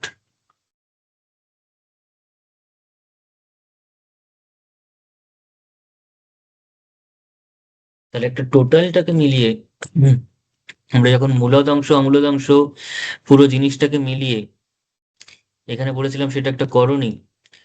ঠিক আছে, পুরো সংখ্যাটা হচ্ছে একটা বাস্তব সংখ্যা, সেরকম এখানে বাস্তব অংশ অবাস্তব অংশকে মিলিয়ে টোটাল সংখ্যাটা হচ্ছে একটা কমপ্লেক্স নাম্বার। টোটাল সংখ্যাটাই হলো একটা কমপ্লেক্স নাম্বার। এই হলো চ্যাপ্টারের ইন্ট্রোডাকশন, যেখান থেকে আমাদের চ্যাপ্টারটা শুরু। প্রথমেই এখানে কিন্তু দুটো ফর্মুলা লিখবো আর অঙ্ক হয়ে যাবে, সেরকম ভাবে কিন্তু আমি করাই না, সেটা কিন্তু করাবো না, সেরকম করানোর চ্যানেলের কিন্তু বা ভিডিওর কিন্তু অভাব নেই ইউটিউবের বুকে। সেরকম দুটো ফর্মুলা লিখবো আর অঙ্ক করবো, ওরকম ভিডিও প্রচুর পেয়ে যাবে। কিন্তু এতটা নিখুঁত কনসেপচুয়ালি তোমাদের স্ট্রং করার মতো ভিডিও খুব হাতে গোনা আছে, বা নেই বললেই চলে। তাই প্রথম থেকে যদি তোমরা এই ধরনের ভিডিও ফলো করতে থাকো, তোমাদের গোড়া থেকে একদম মজবুত হতে বাধ্য। কনসেপচুয়ালি তোমরা অনেক অনেক অনেক বেশি স্ট্রং থাকবে, অনেক বেশি কোয়েশ্চেন অ্যান্সার অ্যাটেম্প করার জন্য কিন্তু নিজেদের মেন্টালি প্রিপেয়ার থাকবে। এবং তোমাদের কোয়েশ্চেন দেখলেই সলিউশন কি হবে সেই সমস্ত জিনিস তোমাদের মাথা থেকে বেরিয়ে যাবে। আর আমি যে শর্ট ট্রিক্স গুলো করাবো, সেই শর্ট ট্রিক্স তো বুঝতে গেলে কিন্তু আমাদের একটু কনসেপচুয়ালি না জানা থাকলে হবে না। শর্ট ট্রিক্স কিন্তু কনসেপ্ট ছাড়া কখনো শর্ট ট্রিক্স হয় না। আমরা একটা চ্যাপ্টারের কোন রকম কনসেপ্টই নেই, শুধুমাত্র একটা শর্ট ট্রিক্স জানবো আর সব অঙ্ক হয়ে যাবে। কম্পিটিটিভ এক্সামে বা বোর্ডের এক্সামে কিন্তু সেই ধরনের প্রবলেম অ্যাভয়েড করেই তারা কোয়েশ্চেন দেয়, যাতে করে শর্ট ট্রিক্স এক লাইনে হয়ে যাবে সেরকম টাইপের কোয়েশ্চেন কিন্তু অ্যাভয়েড করে। ফলে সেক্ষেত্রে আমাদের যে ধরনের প্রবলেম আসে সেগুলোকে সলভ করতে গেলে কিন্তু কনসেপ্টই আমাদের কাজে লাগবে। আমাদের কিন্তু কনসেপচুয়ালি সলভ করতে হবে বেশি। ঠিক আছে, তো যাই হোক, এই হচ্ছে আমাদের কাছে কমপ্লেক্স নাম্বারের সূত্রপাত, যেখানে বাস্তব অংশ রয়েছে, অবাস্তব অংশ রয়েছে, কিংবা এমন হতেই পারে যে পুরোপুরি সে অবাস্তব, অর্থাৎ যেমন থ্রি আই যদি লিখি, যার কোনো সংখ্যা বাস্তব অংশটা শূন্য, তো সেটা কি মানে সেটা কি কমপ্লেক্স নাম্বার নয়? সেটা অবশ্যই কমপ্লেক্স নাম্বার। এটা হচ্ছে তার রিয়েল পার্ট আর এটা হচ্ছে তার ইমাজিনারি পার্ট, তার টোটালটা অবশ্যই সে কমপ্লেক্স নাম্বারেই পড়ছে। কিংবা আমি যদি বলি এখন টু, তাহলে টুটা কি কমপ্লেক্স নাম্বার নয়? টুটা অবভিয়াসলি কমপ্লেক্স নাম্বার, যেখানে আই ইন্টু জিরো রয়েছে। তাহলে টুটা হচ্ছে সেখানকার বাস্তব অংশ, আর জিরোটা হচ্ছে এই পোর্শনটা হচ্ছে তার কাছে অবাস্তব অংশ। তার মানে টোটালটা অবভিয়াসলি কমপ্লেক্স নাম্বারের ফরম্যাটেই পড়ছে। তার মানে বিশুদ্ধ সে যদি বাস্তবও হয় কিংবা বিশুদ্ধ অবাস্তবও হয় কিংবা দুইজনের কম্বিনেশন নন জিরো কম্বিনেশনও যদি হয়, প্রতি ক্ষেত্রেই কিন্তু সেটা একটা কমপ্লেক্স নাম্বার বা একটা জটিল সংখ্যাকেই ইন্ডিকেট করছে বা রিপ্রেজেন্ট করছে। ঠিক আছে, তার মানে জটিল সংখ্যার যদি বেসিক এবং জেনারেলাইজড রিপ্রেজেন্টেশন দেখা যায়, অ্যালজেব্রাইক রিপ্রেজেন্টেশন বা বীজগাণিতিক আকার দেখতে হয় একটা জটিল সংখ্যা, সেটা কিন্তু দাঁড়াবে a প্লাস আইবি ফর্মে। ঠিক আছে, 0+3i বা 2+i0 কিংবা 1+3i, এগুলো সমস্তটাই কিন্তু পড়ছে a প্লাস আইবি ফর্মে পড়ছে। সমস্তটা কিরকম ফর্মে পড়ছে? a প্লাস আইবি ফর্মে পড়ে যাচ্ছে। যেখানে একটু খেয়াল করলে আমরা বুঝতে পারবো, এই যে সংখ্যাগুলো, এই যে 1 কিংবা এই 3, দুটোই কিন্তু নিজে বাস্তব। 1 এবং 3 কিন্তু নিজে বাস্তব সংখ্যা। 1 এবং এখানে যেমন ধর -3 রয়েছে, সেটা কিন্তু বাস্তব সংখ্যা, দুইজনেই বাস্তব সংখ্যা। কিংবা এখানে 0 রয়েছে, এখানে 3 রয়েছে, বাস্তব সংখ্যা। এখানে 2 রয়েছে, এখানে 0 রয়েছে, এগুলো সবই বাস্তব সংখ্যা। তার মানে এই যে আমি বলছি যে a প্লাস আইবি ফর্মে থাকবে একটা কমপ্লেক্স নাম্বার, সেখানে a এবং b কিন্তু দুইজনেই বাস্তব সংখ্যা হবে। কেন বাস্তব সংখ্যা হবে? আমি যদি দুইজনেই অবাস্তব হয়ে যায় বা বিটাও যদি অবাস্তব হয়ে যায়, তাহলে সেক্ষেত্রে কি প্রবলেম হতে পারে? আমি বললাম ওয়ান মানে এর ভ্যালুটা হচ্ছে 1 বা 0ই নিচ্ছি, তো সেটা বাস্তব সংখ্যা মানলাম। কিন্তু বি এর ভ্যালুটা আমি নিচ্ছি সামথিং আই। ঠিক আছে, বি এর ভ্যালুটা নিয়ে নিচ্ছি আমি আই, তো সেটা একটা অবাস্তব সংখ্যা, সেটা রিয়েল নাম্বার নয়। তো রিয়েল নাম্বার না হলে আমরা টোটালি কি কমপ্লেক্স নাম্বার পাচ্ছি? এবার দেখা যাক। তাহলে a প্লাস আইবি করলে কত পাবো? a করলে 0, আর আইবি করলে হচ্ছে আই, আর বি এর ভ্যালু কত? সেটাও আই।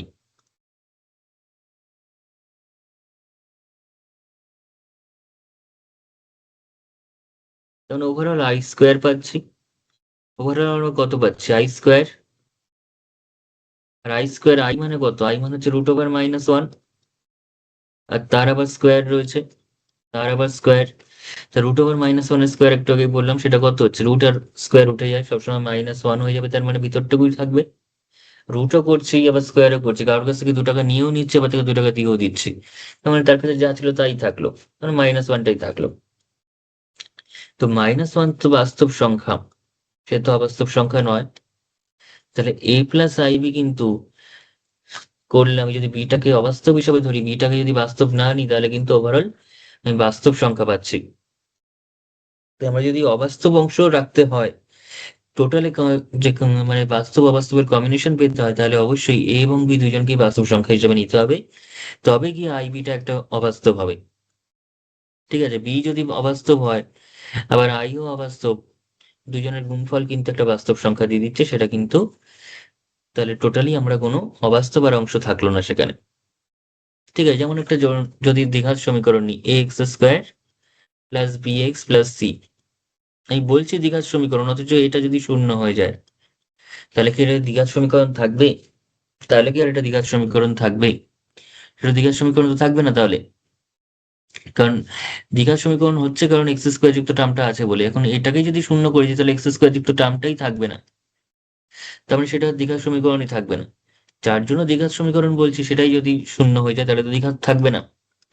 তাই আমি যদি অবাস্তব অংশ পেতেই হয়, আমি যদি বিটাকেও অবাস্তব নিই আর আইটা নিজে অবাস্তব, গুণ করে তো বাস্তব সংখ্যা হয়ে যাচ্ছে, তাহলে তো আমি এটা অলরেডি বাস্তব আর এটাও বাস্তব, তাহলে বাস্তব বাস্তবে কি হয়ে যাচ্ছে? রিয়েল নাম্বারই থাকছে, সে আর ইমাজিনারি পোর্শন আমাকে দিতেই পারছে না। তাই টোটাল যদি সুন্দর কম্বিনেশন পেতে চাই, যেখানে রিয়েল পার্টও রয়েছে, ইমাজিনারি পার্টও রয়েছে, সেক্ষেত্রে আমাকে করতে গেলে এ এবং বি দুজনকেই বাস্তব সংখ্যা হতে হবে। এ এবং বি দুজনকে বাস্তব সংখ্যা হতে হবে। বোঝা গেছে?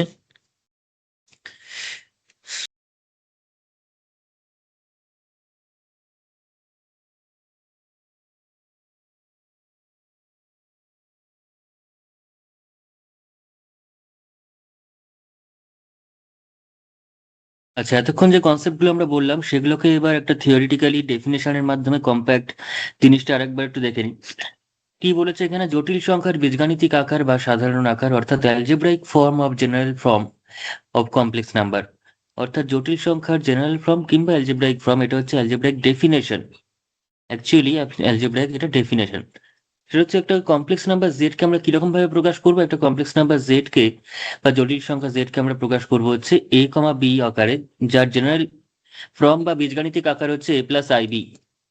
জেড এর বীজগাণিতিক ফর্মটা কি? এ প্লাস আইবি। যেখানে এ এবং বিটা কিরকম নাম্বার? এ এবং বি হচ্ছে বাস্তব সংখ্যা বা রিয়েল নাম্বার।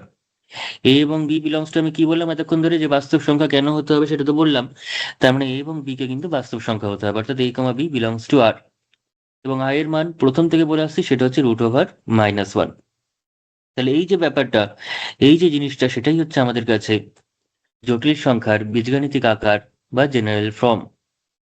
ওকে, তার মানে জটিল সংখ্যার বীজগাণিতিক আকার কাকে বলছি আমরা? Z equals to A plus I B. Z equals to A plus I B, বা এক্স প্লাস আই ওয়াইও বলতে পারি, বা পি প্লাস আই কিউ বলতে পারি। মোট কথা জেনারেল প্যাটার্নটাই হচ্ছে এরকম, এ প্লাস আইবি। ঠিক আছে, এ প্লাস আইবি।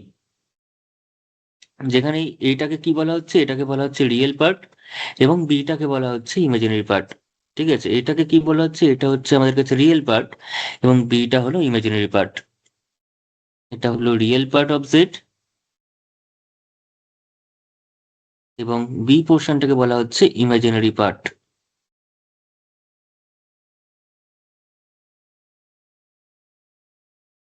ঠিক আছে, রিয়েল পার্টটাকে আমরা কিভাবে লিখবো? এখানে সমস্তটা আমি লিখে দিয়েছি। রিয়েল পার্টটাকে আমরা লিখবো হচ্ছে আর এল জেড দিয়ে বা আর ই জেড দিয়ে। R E Z, real part of Z, সেটাকে আমরা কিভাবে ইন্ডিকেট করছি? সেটাকে আমরা বলছি হচ্ছে আর ই জেড, অর্থাৎ real part of Z. Or অনেকে অনেক বইতে আর এল জেডও লেখা হয়, তবে আর ই জেডটাই বেশি চলে, বেশি প্রচলিত হচ্ছে আর ই জেড। আর ই জেড মানে হচ্ছে রিয়েল পার্ট অফ জেড। এবার রিয়েল পার্ট অফ জেড এখানে কোনটা? Z, real part of Z হচ্ছে এটা। রিয়েল পার্ট অফ জেড মানে হচ্ছে এখানে এ। ঠিক আছে, আর ইমাজিনারি পার্ট অফ জেড কোনটা? সেটাকে আমরা নোটেশন করি হচ্ছে আই এম জেড দিয়ে, অর্থাৎ imaginary part of Z, I am Z, that is imaginary part of Z. Z complex নাম্বারের ইমাজিনারি অংশ বা কাল্পনিক অংশ। ঠিক আছে, সেটা কিভাবে বলি আমরা? সেটাকে নোটেশন করা হচ্ছে আই এম জেড দিয়ে, এবং সেটা কি হবে? সেটা হচ্ছে বি, নট আই বি। শুধুমাত্র বিটা হচ্ছে ইমাজিনারি পার্ট, শুধুমাত্র বিটা হলো ইমাজিনারি পার্ট। ঠিক আছে, আমি লিখে দিচ্ছি not I B, only B. Imaginary পার্টটা হচ্ছে শুধুমাত্র বি। ওকে, এই গেল আমাদের কাছে যে একটা জটিল সংখ্যার সাধারণ আকার বা বীজগাণিতিক আকার। তাহলে রিয়েল পার্টের অপর নাম হচ্ছে বাস্তব অংশ, এবং ইমাজিনারি পার্ট মানে হচ্ছে কাল্পনিক অংশ বা অবাস্তব অংশ। যেমন আমাদের কিছু এক্সাম্পল এখানে দেখতে পাচ্ছি, সেই এক্সাম্পল গুলোতে আমরা অবশ্যই বুঝে নিতে পারবো যে কোনটা রিয়েল পার্ট, কোনটা ইমাজিনারি পার্ট। প্রথমটা হচ্ছে 4+5i, তার মানে a প্লাস bi এর সঙ্গে যদি তুলনা করি, তাহলে এটা হচ্ছে আমাদের কাছে 4, এবং বিটা হচ্ছে আমাদের কাছে 5। তাই তো? তারপরে যেমন ½ - i, 1/2 - i, তো 1/2 - i মানে কত? 1/2 - i মানে a মাইনাস বা প্লাস আই। এটাকে আমরা কিভাবে লিখতে পারি একবার একটু লিখে দেখাই। তো হাফটাকে আমি হাফই রাখছি, আর মাইনাসটাকে আমি এখানে লিখলাম প্লাস আই -1। তাই তো? তাহলেই তো হাফটা হাফ থাকলো। আর এদিকে i - 1 গুণ করলে কত হচ্ছে? -i হয়ে যাচ্ছে। তার মানে এটাকে যদি আমরা a প্লাস আইবির সঙ্গে কম্পেয়ার করি, তাহলে এটা হয়ে যাবে আমাদের কাছে 1/2, যেটা হচ্ছে রিয়েল পার্ট অফ জেড, যেটা কিনা real part of Z.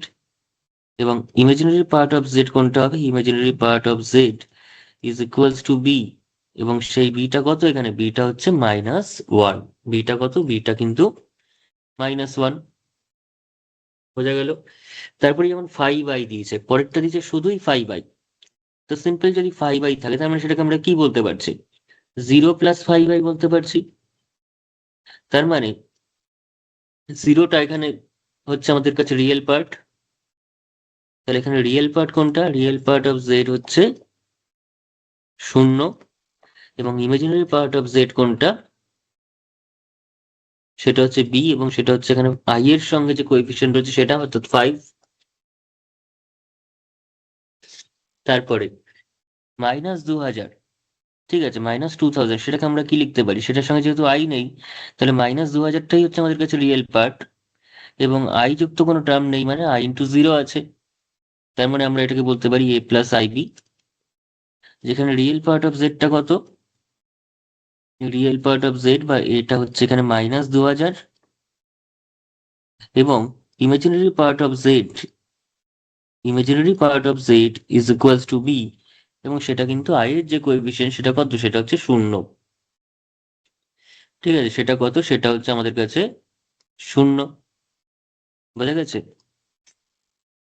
R last হচ্ছে z=0। z=0 মানে দুটোই 0, অর্থাৎ শূন্যটাকে আমরা কি লিখতে পারি, 0 + 0i, অর্থাৎ a + ib ফর্মে যদি এটাকে প্রকাশ করি, তাহলে রিয়েল পার্ট অফ জেড সেটা হচ্ছে আমাদের কাছে a, সেটা 0, as well as imaginary part of Z that is equals to B, this is also equals to 0।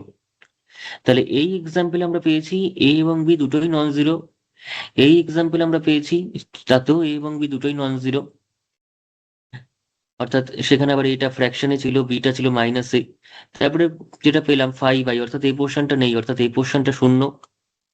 তারপর এটাতে পেলাম আবার বি পোর্শনটা 0, কারণ এখানে -2000 আছে, আই যুক্ত কোনো টার্ম নেই। আর লাস্টেরটাতে দেখলাম দুটোই 0। লাস্টেরটাতে আমরা দেখলাম দুটোই 0। তার মানে এখানে বিভিন্ন ধরনের কমপ্লেক্স নাম্বার আমরা দেখতে পাচ্ছি।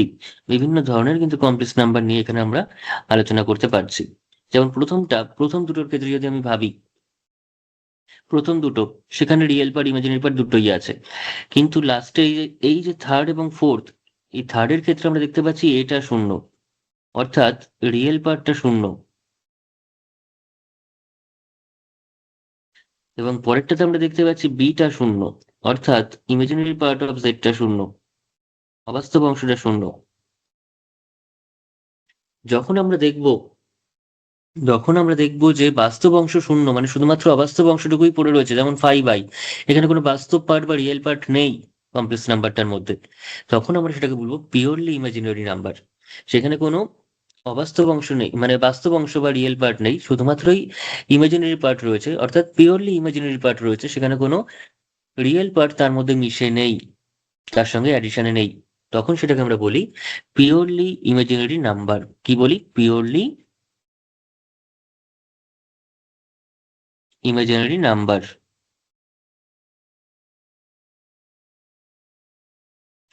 আর যখন দেখবো যে সেখানে অবাস্তব অংশ নেই, অর্থাৎ বিটা 0, শুধুমাত্র বাস্তব অংশ পড়ে রয়েছে, তখন সেটাকে আমরা বলবো পিওরলি রিয়েল। তবে রিয়েলের ক্ষেত্রে পিওরলি রিয়েল আর এমনি রিয়েল একই কথা। ঠিক আছে, কারণ রিয়েল মানে রিয়েল, -2000 সেটা অবশ্যই রিয়েল, সেটা পিওরলি রিয়েল আর এমনি রিয়েলের মধ্যে কোনো পার্থক্য নেই। কিন্তু পিওরলি ইমাজিনারি এবং এমনি নর্মাল ইমাজিনারির মধ্যে কিন্তু পার্থক্য আছে। কি পার্থক্য সেটা আমি এবার আলোচনা করছি এখানে। ঠিক আছে,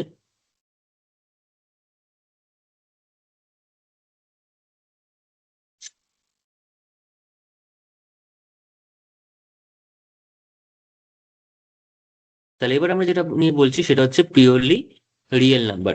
পিওরলি রিয়েল নাম্বার। ওকে, তো আমরা এই যে কমপ্লেক্স পার্টের কথা, কমপ্লেক্স নাম্বারের ক্ষেত্রে z=x+iy বলছি, তাহলে তার এটা হচ্ছে রিয়েল পার্ট এবং এটা হচ্ছে ইমাজিনারি পার্ট। x+iy লিখলে এক্সটা হচ্ছে রিয়েল পার্ট, ওয়াইটা ইমাজিনারি পার্ট, আর a+ib বলে এটা real part, beta imaginary part. তো এখন আমি কি বললাম, পিওরলি রিয়েল বা শুধু রিয়েল নাম্বার কাকে বলছি, যখন তার অবাস্তব অংশ 0, যখন তার অবাস্তব অংশটা হয়ে যাবে 0, অর্থাৎ এই যে ইমাজিনারি পার্ট সেটা যখন 0 হয়ে যাবে, তখন আমরা বলবো সেটাকে পিওরলি রিয়েল নাম্বার। ঠিক আছে, সেটাই লেখা আছে, একটি জটিল সংখ্যা z=a+ib কে বিশুদ্ধ বাস্তব সংখ্যা বা সিম্পলি বাস্তব সংখ্যা, অর্থাৎ পিওরলি রিয়েল নাম্বার অথবা রিয়েল নাম্বার বলা হবে যদি তার ইমাজিনারি পার্ট 0 হয়, অর্থাৎ বি অংশটা যদি 0 হয়।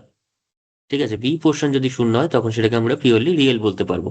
যেমন আমি এখন যদি উদাহরণ নিই, z= সামথিং -5/19।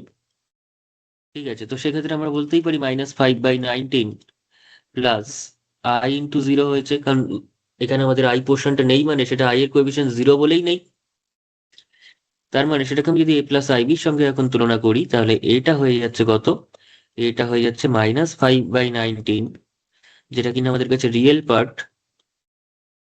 আর বিটা হয়ে যাচ্ছে, বিটা কত হয়ে যাচ্ছে, বিটা হয়ে যাচ্ছে আমাদের কাছে 0। এই যে বিটা কত হচ্ছে, বিটা হচ্ছে 0, অর্থাৎ ইমাজিনারি পার্টটাই 0। আর আমি কি বললাম, ইমাজিনারি পার্ট যদি শূন্য হয়, অবাস্তব অংশ যদি শূন্য হয়, তার মানে সংখ্যাটা বাস্তব। একটা জটিল সংখ্যার অবাস্তব অংশ যদি শূন্য হয়, মানে অবাস্তব অংশই যদি তার মধ্যে না থাকে, তাহলে সংখ্যাটা কি রকম? অবাস্তব অংশ নেই মানে সে বাস্তব, সে বিশুদ্ধ বাস্তব, সে পিওরলি রিয়েল বা সিম্পলি রিয়েল নাম্বার সে। ঠিক আছে, যেমন আমি যদি এখন বলি জেড ইকুয়ালস টু শূন্য, জেড ইকুয়ালস টু জিরো, তাহলে জিরোটাকে আমি কি বলতে পারছি? Zero plus I into zero, zero plus I into zero. তার মানে এখানেও আমি দেখতে পাচ্ছি যে ইমাজিনারি পোর্শন সেটা কত? শূন্য। তার মানে এই সংখ্যাটা হয়ে যাচ্ছে পিওরলি রিয়েল নাম্বার।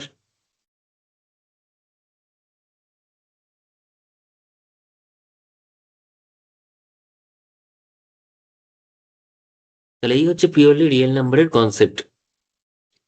তাহলে পিওরলি রিয়েল যখন হচ্ছে, বা পিওরলি যখন আমাদের বাস্তব পাচ্ছি, বিশুদ্ধ বাস্তব, সেরকম বিশুদ্ধ কাল্পনিক বা বিশুদ্ধ বা অবাস্তব সংখ্যাও রয়েছে। সেটা কখন? এই যে কমপ্লেক্স নাম্বারের ক্ষেত্রে আমি বলছি ইমাজিনারি পার্ট শূন্য হলে সেটা বিশুদ্ধ বাস্তব হবে। একইভাবে একইভাবে আমি যদি রিয়েল পার্টটাকে শূন্য করে দিই, রিয়েল পার্টটাকে শূন্য করে দিই, তখন কিন্তু আমরা পেয়ে যাবো বিশুদ্ধ কাল্পনিক বা পিওরলি ইমাজিনারি নাম্বার। কি করব এবার? এবার আমরা রিয়েল পোর্শনটাকে শূন্য করে দেবো। রিয়েল পোর্শন হবে শূন্য এবং ইমাজিনারি পার্টটা হয়ে যাবে নন জিরো।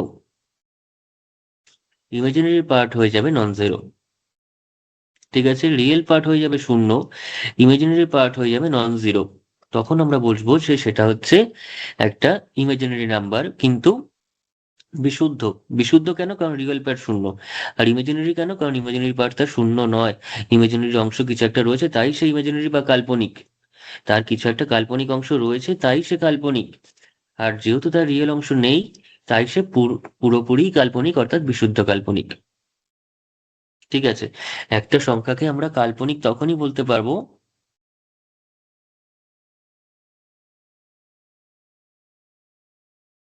যখন তার ইমাজিনারি পার্টটা নন জিরো হবে। ইমাজিনারি পার্ট যদি না থাকে, মানে ইমাজিনারি পার্ট যদি শূন্য হয়ে যায়, তাহলে সে কিসের কাল্পনিক? তার তো ইমাজিনারি পোর্শনই নেই, সেটা তো বাস্তব সংখ্যা। তাই তো অনেক জায়গাতে এই জিনিসটা গন্ডগোল করা থাকে যে কাল্পনিক সংখ্যার ডেফিনেশনের সময় শুধুমাত্র বলে বিশুদ্ধ কাল্পনিক মানেই রিয়েল পার্ট জিরো হলেই হবে। একদমই নয়। রিয়েল পার্ট জিরো হতে হবে টুগেদার উইথ ইমাজিনারি পার্টটাকে নন জিরো হতে হবে, নাহলে ইমাজিনারি পার্টই যদি না থাকে, তাহলে রিয়েল পার্ট শূন্য হোক বা না হোক, তাতে করে সেটা কাল্পনিক হলো কি করে? তার কাল্পনিক যে ঘটনাটা, তার যে ইমাজিনারিনেসটা, সেটাকে বোঝার জন্য তো আমাকে ইমাজিনারি পার্টটা থাকতে হবে। তার ইমাজিনারি পার্টটা তো নন জিরো হতে হবে। আর বিশুদ্ধ কেন বলছি? বিশুদ্ধ কারণ তার রিয়েল পার্টটাকে শূন্য হতে হবে। বোঝা গেছে? যেমন এবার উদাহরণে যদি আসি, 1 নম্বর উদাহরণ দেখি। আমি যদি বলি জেড ইকুয়ালস টু এখন 2 + 3i, 2 + 3i। তো এখানে দেখতে পাচ্ছি রিয়েল পার্টটা হচ্ছে 2 আর ইমাজিনারি পার্টটা হচ্ছে 3।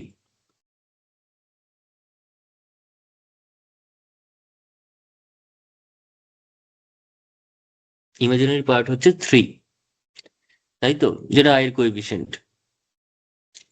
তাহলে ইমাজিনারি পার্টটা এখানে নন জিরো, ইমাজিনারি পার্টটা এখানে নন জিরো, তাই সেটা কাল্পনিক। তাই সংখ্যাটা কিন্তু কাল্পনিক। কিন্তু কিন্তু তার রিয়েল পার্টটা তো নন জিরো রয়েছে। রিয়েল পার্ট যেহেতু নন জিরো, রিয়েল পার্ট যেহেতু থেকে যাচ্ছে, তার মানে কিন্তু সে বিশুদ্ধ কাল্পনিক নয়।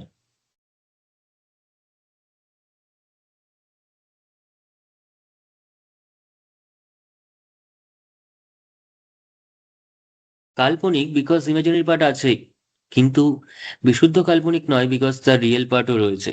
রিয়েল পার্ট শূন্য হলে তবে বিশুদ্ধ কাল্পনিক হবে। বোঝা গেছে? অর্থাৎ এখন যদি আমি একটা নেক্সট এক্সাম্পল দিই যে সামথিং জেড ইকুয়ালস টু, এখন ইমাজিনারি পার্টটাকে আমি বাদ দিয়ে দিলাম, মানে রিয়েল পার্টটাকে, দুইটাকে আমি শূন্য করে দিলাম। এটা মানে কি? এটা মানে 0 + 3i। তার মানে দেখতেই পাচ্ছি রিয়েল পার্টটা হচ্ছে এখানে শূন্য, তার মানে সে বিশুদ্ধ। আবার এখানে দেখতে পাচ্ছি তার যে ইমাজিনারি পোর্শন, তার যে ইমাজিনারি পোর্শন সেটা হচ্ছে 3, সেটা নন জিরো।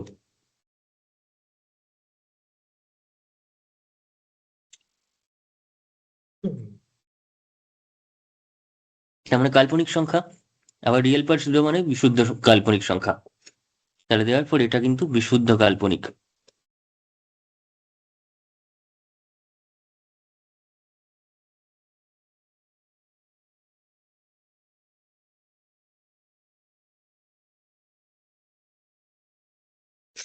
ঠিক আছে, এখন নতুন একটা এক্সাম্পল আমি যদি দিই,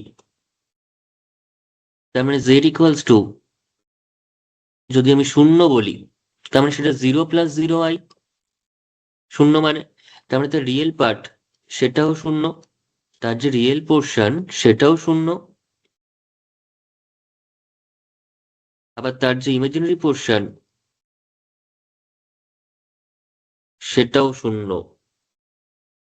ঠিক আছে, এখন রিয়েল পোর্শন জিরো, তার মানে সে বিশুদ্ধ হতে পারতো, কিন্তু ইমাজিনারি পোর্শন শূন্য মানে সে কিন্তু কাল্পনিক নয়।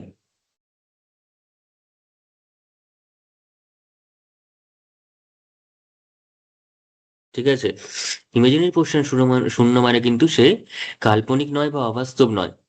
তাহলে সে বিশুদ্ধ অথচ কাল্পনিক নয়। একসঙ্গে ভাব কথাটাকে এখন, যে সে বিশুদ্ধ অথচ কাল্পনিক নয়, তার মানে সে বিশুদ্ধ কিরকম নাম্বার, সে বিশুদ্ধ রিয়েল নাম্বার। তার মানে সে বিশুদ্ধ বাস্তব সংখ্যা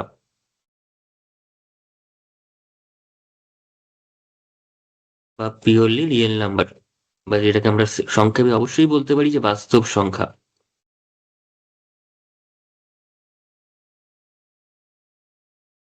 বোঝা গেল? এই বেসিক কনসেপ্টটা অনেকের ক্লিয়ার থাকে না। ঠিক আছে, এখানে আমি ইন্ট্রোডাক্টরি ক্লাস করাচ্ছি আজকে ফার্স্ট ক্লাস কমপ্লেক্স নাম্বারে।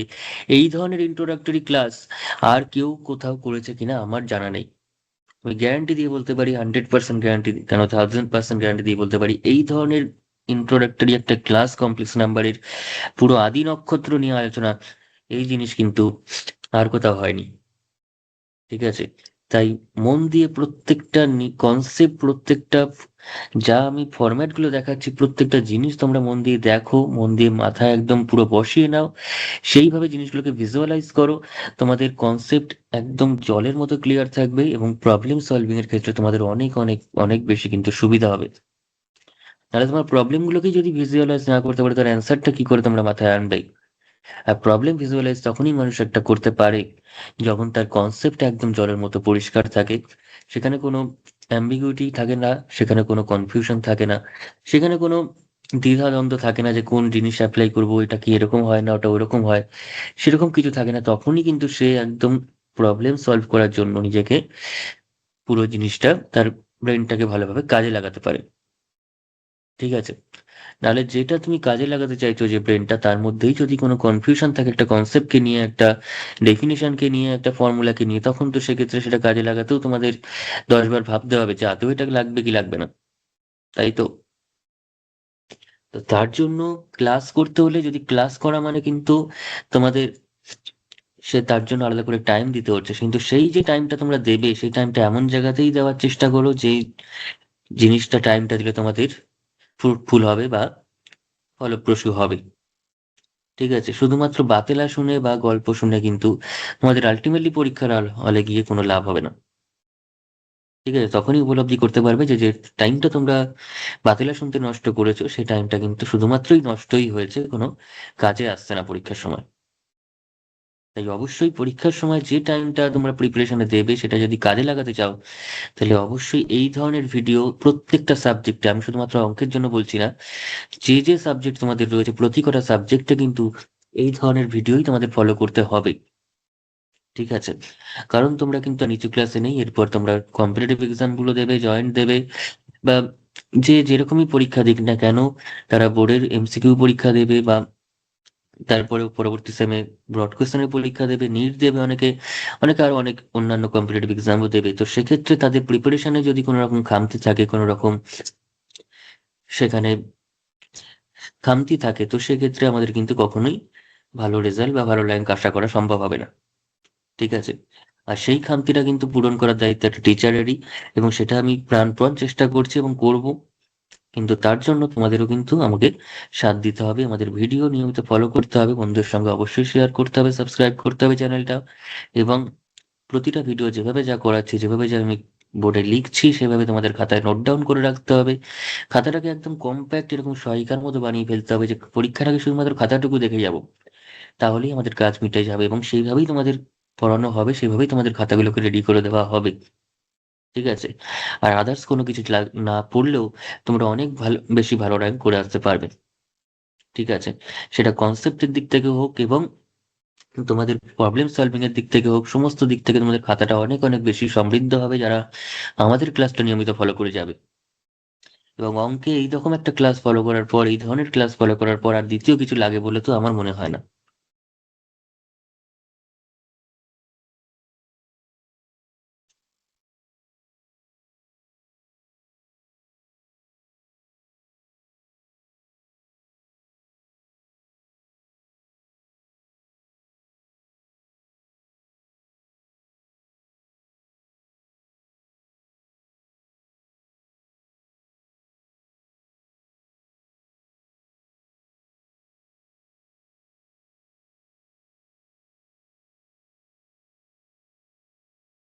আচ্ছা, নেক্সট এবার আসছি হচ্ছে কাল্পনিক সংখ্যার মধ্যে। কাল্পনিক সংখ্যা মানে হচ্ছে এমন একটা সংখ্যা যার কাল্পনিক অংশ আছে, নাহলে সেটাকে কেন কাল্পনিক সংখ্যা বলবো বা অবাস্তব সংখ্যা বলবো? একটা সংখ্যাকে আমরা অবাস্তব সংখ্যা বা কাল্পনিক সংখ্যা বলছি, তার অবাস্তব অংশ আছে বা কাল্পনিক অংশ আছে, তাই তার মানে তার ইমাজিনারি পার্ট থাকতে হবে, জিরো হলে হবে না, তার ইমাজিনারি পার্টটাকে নন জিরো হতে হবে, অর্থাৎ বিটাকে নন জিরো হতে হবে। নয়তো কেন আমি তাকে কাল্পনিক সংখ্যা বলবো, তার যদি কাল্পনিক অংশই না থাকে? যেমন ওই দীঘা সমীকরণের মতো কথা, যে A X square plus B X plus C equals to শূন্য, এই সমীকরণকে আমি একটা দ্বিঘাত সমীকরণ বলছি, তার যদি দ্বিঘাত অংশ অর্থাৎ এ এক্স স্কোয়ার পোর্শনটাই না থাকে, এটাই যদি জিরো হয়ে যায়, তাহলে কেন তাকে দ্বিঘাত আমরা বলতে যাব? আমরা কিন্তু দ্বিঘাত হওয়ার জন্য বি এবং সি কে দেখতে যাব না, বি আর সি জিরো আছে নাকি নন জিরো আছে নাকি প্লাসে আছে না মাইনাসে আছে, কিচ্ছু দেখবো না।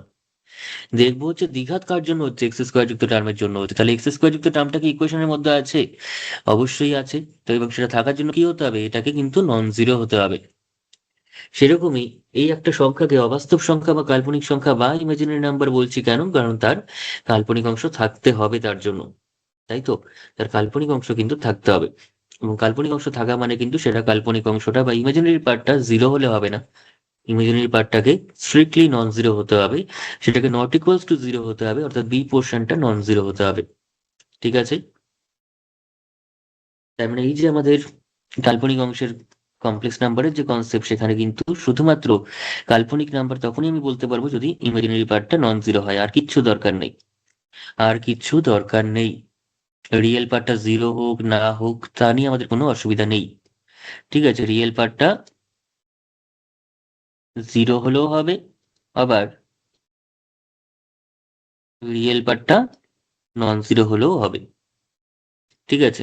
এখন যদি রিয়েল পার্টটা জিরো হয়, তখন সেটাকে আমরা বলবো বিশুদ্ধ কাল্পনিক, আর যদি না হয় তাহলে নর্মাল কাল্পনিক। ঠিক আছে?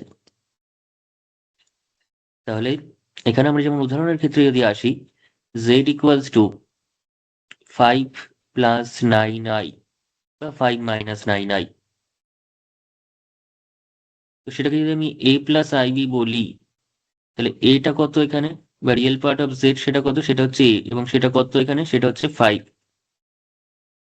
আর রিয়েল পার্ট অফ, আর ইমাজিনারি পার্টটা কত, সেটা হচ্ছে বি, এবং বিটা কত এখানে -9। বিটা হচ্ছে -9, মাইনাস থাকলে কিন্তু মাইনাস সহ কম্পেয়ার করতে হবে, এবং ইমাজিনারি পার্ট দেখতে পাচ্ছি এখানে শূন্য নয়। তার মানে এটা হচ্ছে একটা কাল্পনিক সংখ্যা।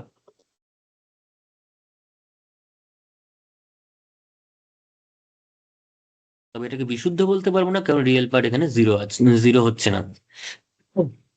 রিয়েল পার্ট যেহেতু এখানে জিরো হচ্ছে না, তাই এটাকে বিশুদ্ধ বলতে পারবো না, নর্মাল কাল্পনিক সংখ্যা বা নর্মাল জাস্ট ইমাজিনারি নাম্বার বা অবাস্তব সংখ্যা বলতে পারবো।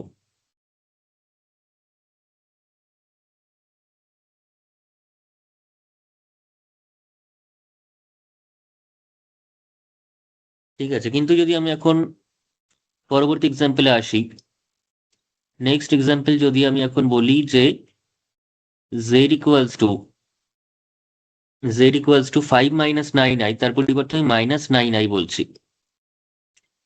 -9i, তাহলে সেটাকে আমরা কিভাবে লিখতে পারি? 0 - 9i।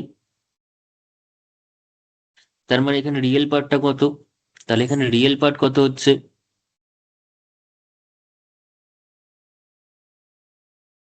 রিয়েল পার্ট হয়ে যাচ্ছে 0। আর ইমাজিনারি পার্ট কত হচ্ছে? সেটা হচ্ছে -9।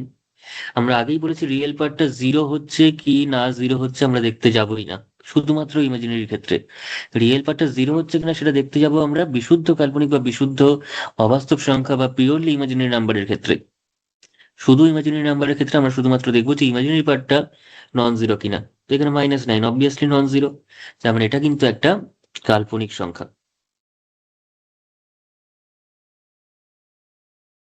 বা ইমাজিনারি নাম্বার, কারণ তার কাল্পনিক অংশ আছে, কাল্পনিক অংশটা 0 হয়ে যাচ্ছে না। এখন যদি আমি উপরেরটা বলি, উপরেরটা হচ্ছে বিশুদ্ধ কাল্পনিক নয়, কারণ উপরে রিয়েল পার্ট রয়েছে, শুধু কাল্পনিক বলতে পারবো। আর এক্ষেত্রে আমরা বিশুদ্ধ কাল্পনিক বলতে পারবো, বিকজ রিয়েল পার্টটা 0 আছে এখানে সেকেন্ড এক্সাম্পলে। ঠিক আছে। আচ্ছা, তাহলে এই যে সমস্ত তিন ধরনের সংখ্যা পেলাম, একটা হচ্ছে বাস্তব সংখ্যা বা বিশুদ্ধ বাস্তব সংখ্যা অর্থাৎ পিওরলি রিয়েল নাম্বার বা সিম্পল রিয়েল নাম্বার, তারপর একটা পেলাম ইমাজিনারি নাম্বার বা পিওরলি ইমাজিনারি নাম্বার, এবং আরো একটা জিনিস পেলাম সেটা হচ্ছে মানে একটা শুধু কাল্পনিক সংখ্যা, একটা একটা বিশুদ্ধ কাল্পনিক সংখ্যা আর একটা বাস্তব সংখ্যা। এই সমস্ত সংখ্যা মিলিয়ে যে কালেকশনটা, যে ফ্যামিলিটা তৈরি হয়েছে সেটাকেই আমরা বলছি কমপ্লেক্স নাম্বার। সেটাকেই আমরা বলছি হচ্ছে কমপ্লেক্স নাম্বার। তাহলে এই যে এত রকম সংখ্যা আমি পেলাম, একটা হচ্ছে বাস্তব সংখ্যা বা বিশুদ্ধ বাস্তব সংখ্যা বা পিওরলি রিয়েল নাম্বার বা সিম্পল রিয়েল নাম্বার, একটা পেলাম হচ্ছে বিশুদ্ধ কাল্পনিক সংখ্যা, একটা পাওয়া গেল হচ্ছে বাস্তব, একটা হচ্ছে বিশুদ্ধ কাল্পনিক বা পিওরলি ইমাজিনারি, এবং আরেকটা পেলাম হচ্ছে শুধু ইমাজিনারি বা নর্মাল কাল্পনিক বা অবাস্তব সংখ্যা। এই সমস্ত তিন ধরনের সংখ্যাকে একত্রে যেটা বলা হচ্ছে সেটাই হচ্ছে জটিল সংখ্যা। অর্থাৎ জটিল সংখ্যার ফ্যামিলিতে বাস্তব সংখ্যাও যেমন রয়েছে, বিশুদ্ধ কাল্পনিকও তেমন রয়েছে, বা শুধু কাল্পনিকও কিন্তু রয়েছে। সমস্ত সংখ্যা মিলিয়ে হচ্ছে জটিল সংখ্যা। অনেকের যে ভুল ধারণাটা থাকে সেটা হচ্ছে জটিল সংখ্যা মানেই বোধহয় কাল্পনিক সংখ্যা, একদমই নয়। জটিল সংখ্যার অপর নাম কাল্পনিক সংখ্যা বা বিশুদ্ধ কাল্পনিক সংখ্যা নয়, বা জটিল সংখ্যার অপর নাম অবাস্তব সংখ্যা নয়। জটিল সংখ্যার মধ্যে কিন্তু বাস্তব সংখ্যাও পড়ে, জটিল সংখ্যার মধ্যে বাস্তব সংখ্যাও পড়ে, তাই জটিল সংখ্যা মানেই কিন্তু অবাস্তব বা কাল্পনিক কথাটা ঠিক নয়। অনেকের সেই ধারণাটাই রয়েছে যে জটিল সংখ্যা মানেই হচ্ছে বাস্তব নয় এমন সংখ্যা, অর্থাৎ অবাস্তব সংখ্যা বা কাল্পনিক সংখ্যা। তাহলে অথচ আবার সেই আবার বলছে বাস্তব সংখ্যা মানে হচ্ছে জটিল সংখ্যা, তাই তো? তো সেটা কিন্তু ঠিক কথা নয়। জটিল সংখ্যার মধ্যে একটা সংখ্যা হচ্ছে বাস্তব, কিংবা সেটা কাল্পনিক হতে পারে কিংবা বিশুদ্ধ কাল্পনিক হতে পারে, কিন্তু সমস্ত সবাইকে নিয়ে হচ্ছে জটিল সংখ্যার ফ্যামিলি বা জটিল সংখ্যার পরিবার বা সেট বা কালেকশন। সেখানে কিন্তু এমন ব্যাপার নেই জটিল সংখ্যার মধ্যে শুধুমাত্র কাল্পনিক সংখ্যাই থাকবে। যেমন বাস্তব সংখ্যা, বাস্তব সংখ্যার ক্ষেত্রে সেটটা কিরকম দেখতে, সেটা হচ্ছে আর সেটটা, সেটাকে আমরা কিভাবে লিখে থাকি? যদি আমি জটিল সংখ্যার কনসেপ্ট অনুযায়ী আসি, তাহলে a+ib, যেখানে যেখানে এ এবং বি হচ্ছে অবভিয়াসলি রিয়েল নাম্বার, এবং অবভিয়াসলি বি পোর্শনটা সেখানে শূন্য।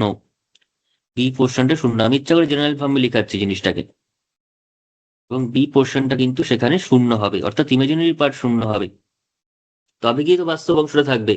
এখন এই সেটটা কিরকম আকারে ধারণ করছে, তাহলে এ, যেখানে এ বিলংস টু আর, আর কিছু না, কারণ বি পোর্শন শূন্য বসিয়ে দিলে, বিটা যদি শূন্য বসিয়ে দিলে আই পোর্শনটা থাকছেই না, তাহলে এটা গেল।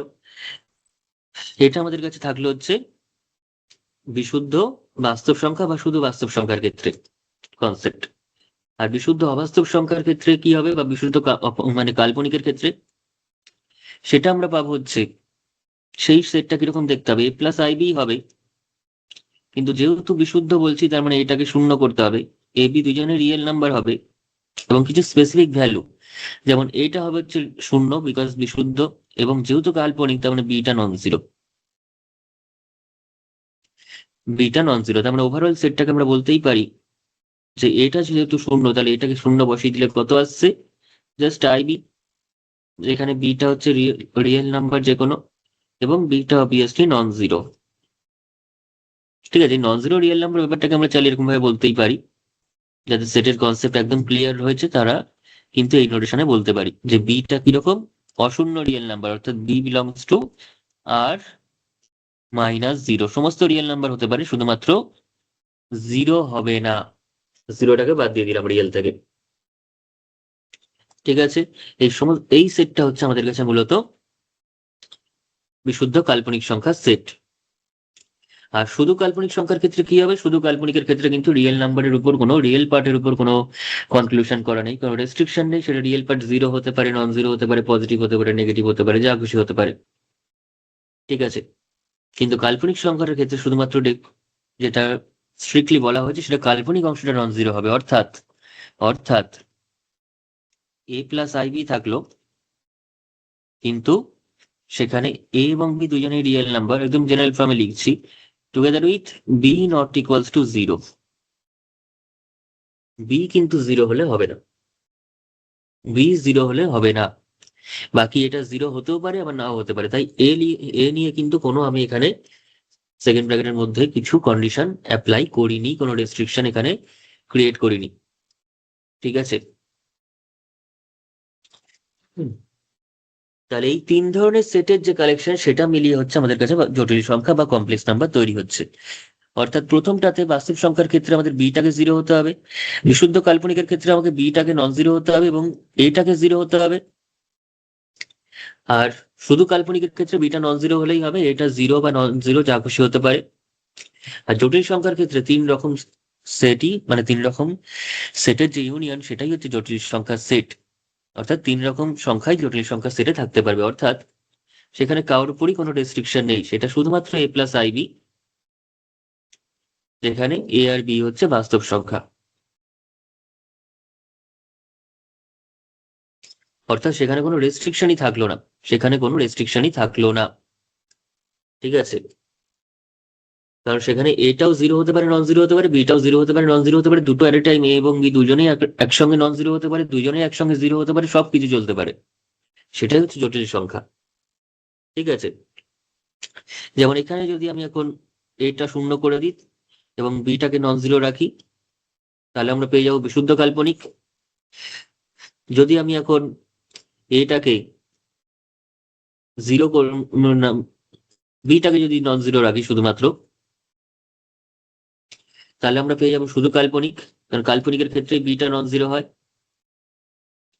আর বিশুদ্ধ কাল্পনিকের ক্ষেত্রে বিটা তো নন জিরো হয়, টুগেদার উইথ এটা জিরো হয়।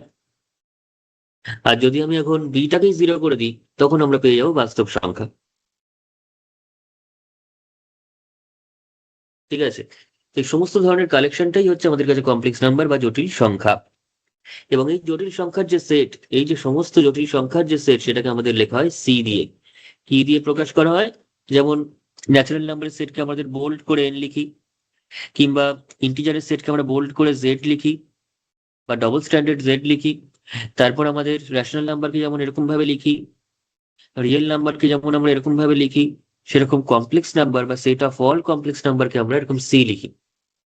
ঠিক আছে, সি লেখা হয় এবং মাঝখানে একটা দাগ দেওয়া হয় যাতে করে ডবল স্ট্যান্ডার্ডটা মনে হয়।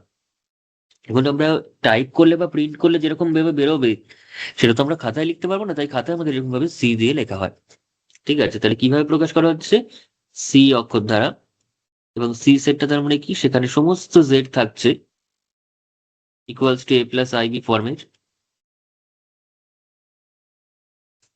সাজ দ্যাট এ এবং বি হচ্ছে দুজনেই বাস্তব সংখ্যা, আর কিচ্ছু নয়। জাস্ট এইটুকুনি হচ্ছে সি সেট বা কমপ্লেক্স নাম্বারের সেট। এটাই হচ্ছে আমাদের কাছে কমপ্লেক্স নাম্বারের সেট। এবং এখানে দেখতে পাচ্ছি রিয়েল নাম্বারের সেট কিংবা এই অবাস্তব সংখ্যার সেট কিংবা বিশুদ্ধ বাস্তব সংখ্যা, অবাস্তব সংখ্যার সেট, প্রত্যেকেই কিন্তু ওই কমপ্লেক্স নাম্বারের সেটেরই সাবসেট। প্রত্যেকেই কিন্তু কমপ্লেক্স নাম্বারের সেটেরই সাবসেট, কারণ আমাদের রিয়েল নাম্বারের যে সেটটা, সেটাকে আমরা কিভাবে লিখতে পাচ্ছি, সেটা হচ্ছে এ প্লাস জিরো ইন্টু আই আকারে লিখতে পারি, কারণ শুধু এ তো, সেটাকে এ প্লাস জিরো আই লিখতে পারি না।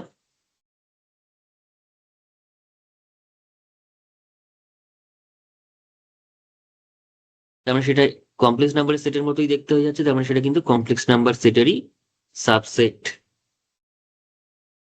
ঠিক আছে, সেটা কিন্তু কমপ্লেক্স নাম্বার সেটেরই সাবসেট, কারণ সমস্ত রিয়েল নাম্বারই হচ্ছে কমপ্লেক্স নাম্বার। তাহলে এখান থেকে একটা কথা আমরা অবশ্যই বলতে পারছি,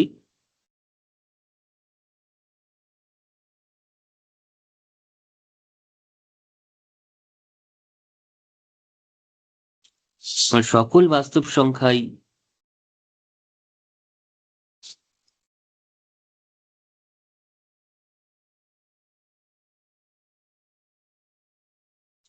হলো জটিল সংখ্যা। কিন্তু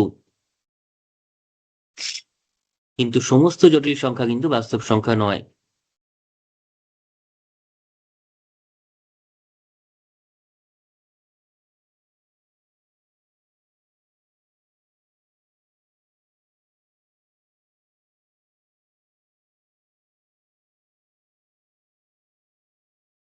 কেন সমস্ত জটিল সংখ্যা বাস্তব সংখ্যা নয়? কারণ এখানে এই যে কাল্পনিক যে সংখ্যাগুলো সেগুলো তো জটিল সংখ্যা, কিন্তু সেগুলো তো বাস্তব নয়, তাই তো? তাহলে এই কথাটা আমাদের মনে রাখার মতো। তো এই গেল আমাদের কাছে সেটের সমস্ত ধারণা এবং একটা নাম্বার সিস্টেম। সেখানে আমাদের একটা নতুন একটা পালক যুক্ত হলো নাম্বার সিস্টেমের যে সিরিজের মধ্যে, সেটা ন্যাচারাল নাম্বার, ইন্টিজার কিংবা অখণ্ড সংখ্যা বা পূর্ণ সংখ্যা কিংবা রেশনাল নাম্বার বা মূলদ সংখ্যা কিংবা ইরেশনাল নাম্বার বা অমূলদ সংখ্যা, তারপর রিয়েল নাম্বার বা বাস্তব সংখ্যা পড়েছিলাম। তারপর আজকে নতুন কিছু জানলাম, সেটা হচ্ছে অবাস্তব সংখ্যা বা কাল্পনিক সংখ্যা। এবং তার সাথে জুড়লো কমপ্লেক্স নাম্বার বা সমস্ত সবাইকে নিয়ে তৈরি হলো জটিল সংখ্যা। যেটাকে আমরা যদি একটা ডায়াগ্রামের মাধ্যমে ভাবি, একটা যদি ডায়াগ্রামের মাধ্যমে জিনিসটাকে আমরা কল্পনা করি, তাহলে সেটা কিরকম দাঁড়াচ্ছে বা দেখা যাক। তো আমরা এখানে দেখতে পাচ্ছি যে সমস্ত ধরনের সংখ্যা এখানে রয়েছে। তো এখানে যেমন এটা হচ্ছে রিয়েল নাম্বারের সেট, এটা হচ্ছে ইমাজিনারি নাম্বারের সেট, এবং এটা হচ্ছে কমপ্লেক্স নাম্বারের সেট, তাই তো? রিয়েল নাম্বারে কারা থাকবে? রিয়েল নাম্বারের মধ্যে আমাদের ন্যাচারাল নাম্বারস রয়েছে, ইন্টিজার্স রয়েছে, র্যাশনাল নাম্বার রয়েছে, ইরেশনাল নাম্বার রয়েছে, এবং সবাইকে মিলিয়ে আমাদের যেটা তৈরি হচ্ছে সেটা হচ্ছে রিয়েল নাম্বার, যেটা কমপ্লেক্স ফর্মে লিখলে a+0i আকারে থাকবে, a+0i আকারে কিন্তু আসবে। ঠিক আছে? সেটা কি আসছে? a+0i। তার মানে রিয়েল নাম্বারের মধ্যে যেহেতু এই natural number, integers, irrational number, rational number প্রত্যেকে থাকছে, তার মানে প্রত্যেকে কিন্তু কমপ্লেক্স নাম্বারের মধ্যেই পড়ছে। প্রতিটা সেটই কিন্তু কমপ্লেক্স নাম্বারের অন্তর্গত। ঠিক আছে? তার মানে ন্যাচারাল নাম্বারও হচ্ছে কমপ্লেক্স নাম্বার, ইন্টিজারও হচ্ছে কমপ্লেক্স নাম্বার, রেশনাল নাম্বারও কমপ্লেক্স নাম্বার, সবাই হচ্ছে আমাদের কাছে কমপ্লেক্স নাম্বার। ঠিক আছে? এই যে সেটগুলো আমি লিখেছি, এই যে সেটগুলো আমি লিখেছি প্রত্যেকে কিন্তু তার মানে কমপ্লেক্স নাম্বারের সেটেরই সাবসেট।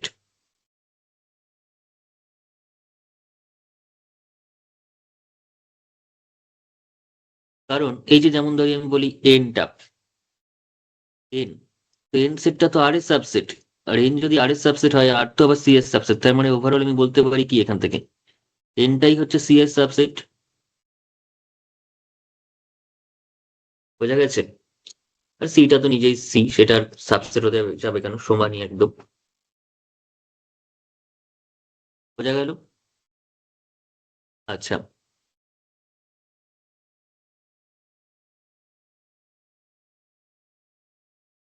তো এখানে কমপ্লেক্স নাম্বারের সঙ্গে এখানে কি কি আমরা ডিফারেন্স গুলো এবার দেখতে পাচ্ছি। তো এটা গেল রিয়েল নাম্বার, যেখানে a+0i আকারে থাকবে, অর্থাৎ শুধু রিয়েল ভ্যালুটা থাকবে, a বিলংস টু আর। আচ্ছা, তারপর ইমাজিনারি নাম্বারের ক্ষেত্রে কি হবে? ইমাজিনারি নাম্বারের ক্ষেত্রে B not equals to zero হলেই হবে। তার মানে পিওরলি ইমাজিনারি নাম্বার বা বিশুদ্ধ কাল্পনিক সংখ্যা, সেটা কিন্তু a equals to zero extra করে হতে হবে এবং বিটা নন জিরো। তার মানে সেই ইমাজিনারি আবার এক্সট্রা করে একটা কন্ডিশন যেহেতু দেওয়া হচ্ছে, তার মানে সে কিন্তু ইমাজিনারি নাম্বারের সাবসেট হচ্ছে পিওরলি ইমাজিনারি নাম্বার। ইমাজিনারি নাম্বারের সেটের সাবসেট হবে পিওরলি ইমাজিনারি নাম্বার, কারণ ইমাজিনারি নাম্বার হতে গেলে, কাল্পনিক হতে গেলে বি নন জিরো হলেই হবে, কিন্তু বিশুদ্ধ কাল্পনিক হতে গেলে বি তো নন জিরো হতেই হবে, together with extra condition A is zero. তাই পিওরলি ইমাজিনারি নাম্বার কিন্তু একটা ইমাজিনারি নাম্বার, যেটা কিনা আবার পিওর, তাই সেটা তার সাবসেট, কারণ এখানে দুটো কন্ডিশন লাগছে। আর এই সমস্ত ধরনের সংখ্যা মিলিয়ে তৈরি হলো a+ib, যেখানে এ বি এর কোনো রেস্ট্রিকশন নেই, তারা জিরো হতে পারে, না হতে পারে, যা কিছু হতে পারে, শুধু এ বি রিয়েল নাম্বার। বোঝা গেল? তাহলে এই ছিল হচ্ছে ওভারঅল ভিউ, এই ছিল হচ্ছে আমাদের কাছে ওভারঅল এক্সপ্রেশন পুরো কমপ্লেক্স নাম্বারের সেটের। ঠিক আছে? তাহলে আজকের ক্লাসে আমি কোনো রকম প্রবলেম নিয়ে এখানে আলোচনা করছি না, আজকের ক্লাসে তাহলে এতটাই থাক। এই ক্লাসে আমরা তাহলে প্রত্যেকটা জিনিস মানে একদম কনসেপচুয়ালি প্রত্যেকটা জিনিস, আমাদের প্রত্যেকটা ডেফিনেশন আমরা জানলাম। পুরো ইন্ট্রোডাকশন থেকে শুরু করে একদম গোড়া থেকে শুরু করে বাস্তব সংখ্যার যেখান থেকে শেষ, সেখান থেকে তারপর থেকে অবাস্তব সংখ্যার যে শুরু, সেই সূচনা আমরা পুরো প্রথম থেকে আমরা করলাম। এবং কিভাবে সেই সূচনা হলো, কিভাবে সেই অবাস্তবের কনসেপ্ট আসলো, সেটা আমরা একদম A to Z, pie to pie করে আমরা বুঝলাম, শিখলাম, জানলাম। এবং এখানে কিন্তু কোনো রকম প্রবলেম আমরা সলভ করাইনি। প্রবলেম সলভিং এর জায়গাটা শুরু হবে হচ্ছে নেক্সট ক্লাসের পর থেকে। তাই এই ক্লাসটা কিন্তু একদম ইন্ট্রোডাক্টরি ক্লাস, এবং খুব সুন্দর করে এখানে ইন্ট্রোডাকশন করা হয়েছে কমপ্লেক্স নাম্বারে, যেটা তোমরা অন্য কোথাও এখনো পর্যন্ত দেখোনি। তাই অবশ্যই ভিডিওটা মন দিয়ে দেখো, ভালো করে, দরকার হলে আরো একবার দেখো। খাতায় প্রত্যেকটা জিনিস নোট ডাউন করো, তাহলে কিন্তু তোমাদের প্রত্যেকটা পোর্শন টু পোর্শন, তো প্রত্যেকটা কনসেপ্ট অনুযায়ী নাম অনুযায়ী তোমাদের আলাদা করে থাকবে। অনেকের মধ্যে গোটা 11-12 শেষ হয়ে যায়, হায়ার স্টাডিজে চলে যায়, তখনও পর্যন্ত জটিল সংখ্যা এবং কাল্পনিক সংখ্যার মধ্যে ডিফারেন্স করে খুঁজে পায় না তারা। তারা ভাবে জটিল সংখ্যা মানেই কাল্পনিক সংখ্যা। একদমই নয়। কাল্পনিক সংখ্যা হচ্ছে ওয়ান টাইপ অফ জটিল সংখ্যা বা কমপ্লেক্স নাম্বার। কিন্তু সমস্ত কমপ্লেক্স নাম্বারই কাল্পনিক সংখ্যা, এই কথা ভুল। তাহলে বাস্তব সংখ্যার অস্তিত্ব কোথা থেকে এলো? বাস্তব সংখ্যাটাও তো কাল্পনিক সংখ্যা, মানে বাস্তব সংখ্যাও তো কমপ্লেক্স নাম্বার। আর যদি কমপ্লেক্স নাম্বারই যদি কাল্পনিক হয়, তাহলে বাস্তবটাই কাল্পনিক, কারণ যাই বাস্তব তাই কাল্পনিক। এরকম দার্শনিক চিন্তাধারা এখানে আর চলবে না। এরকম লেখকদের মতো বা কবির মতো ভাবলে হবে না, আমাদের ম্যাথমেটিক্যালি ভাবতে হবে। বাস্তব আর কাল্পনিক সেম নয়। ঠিক আছে?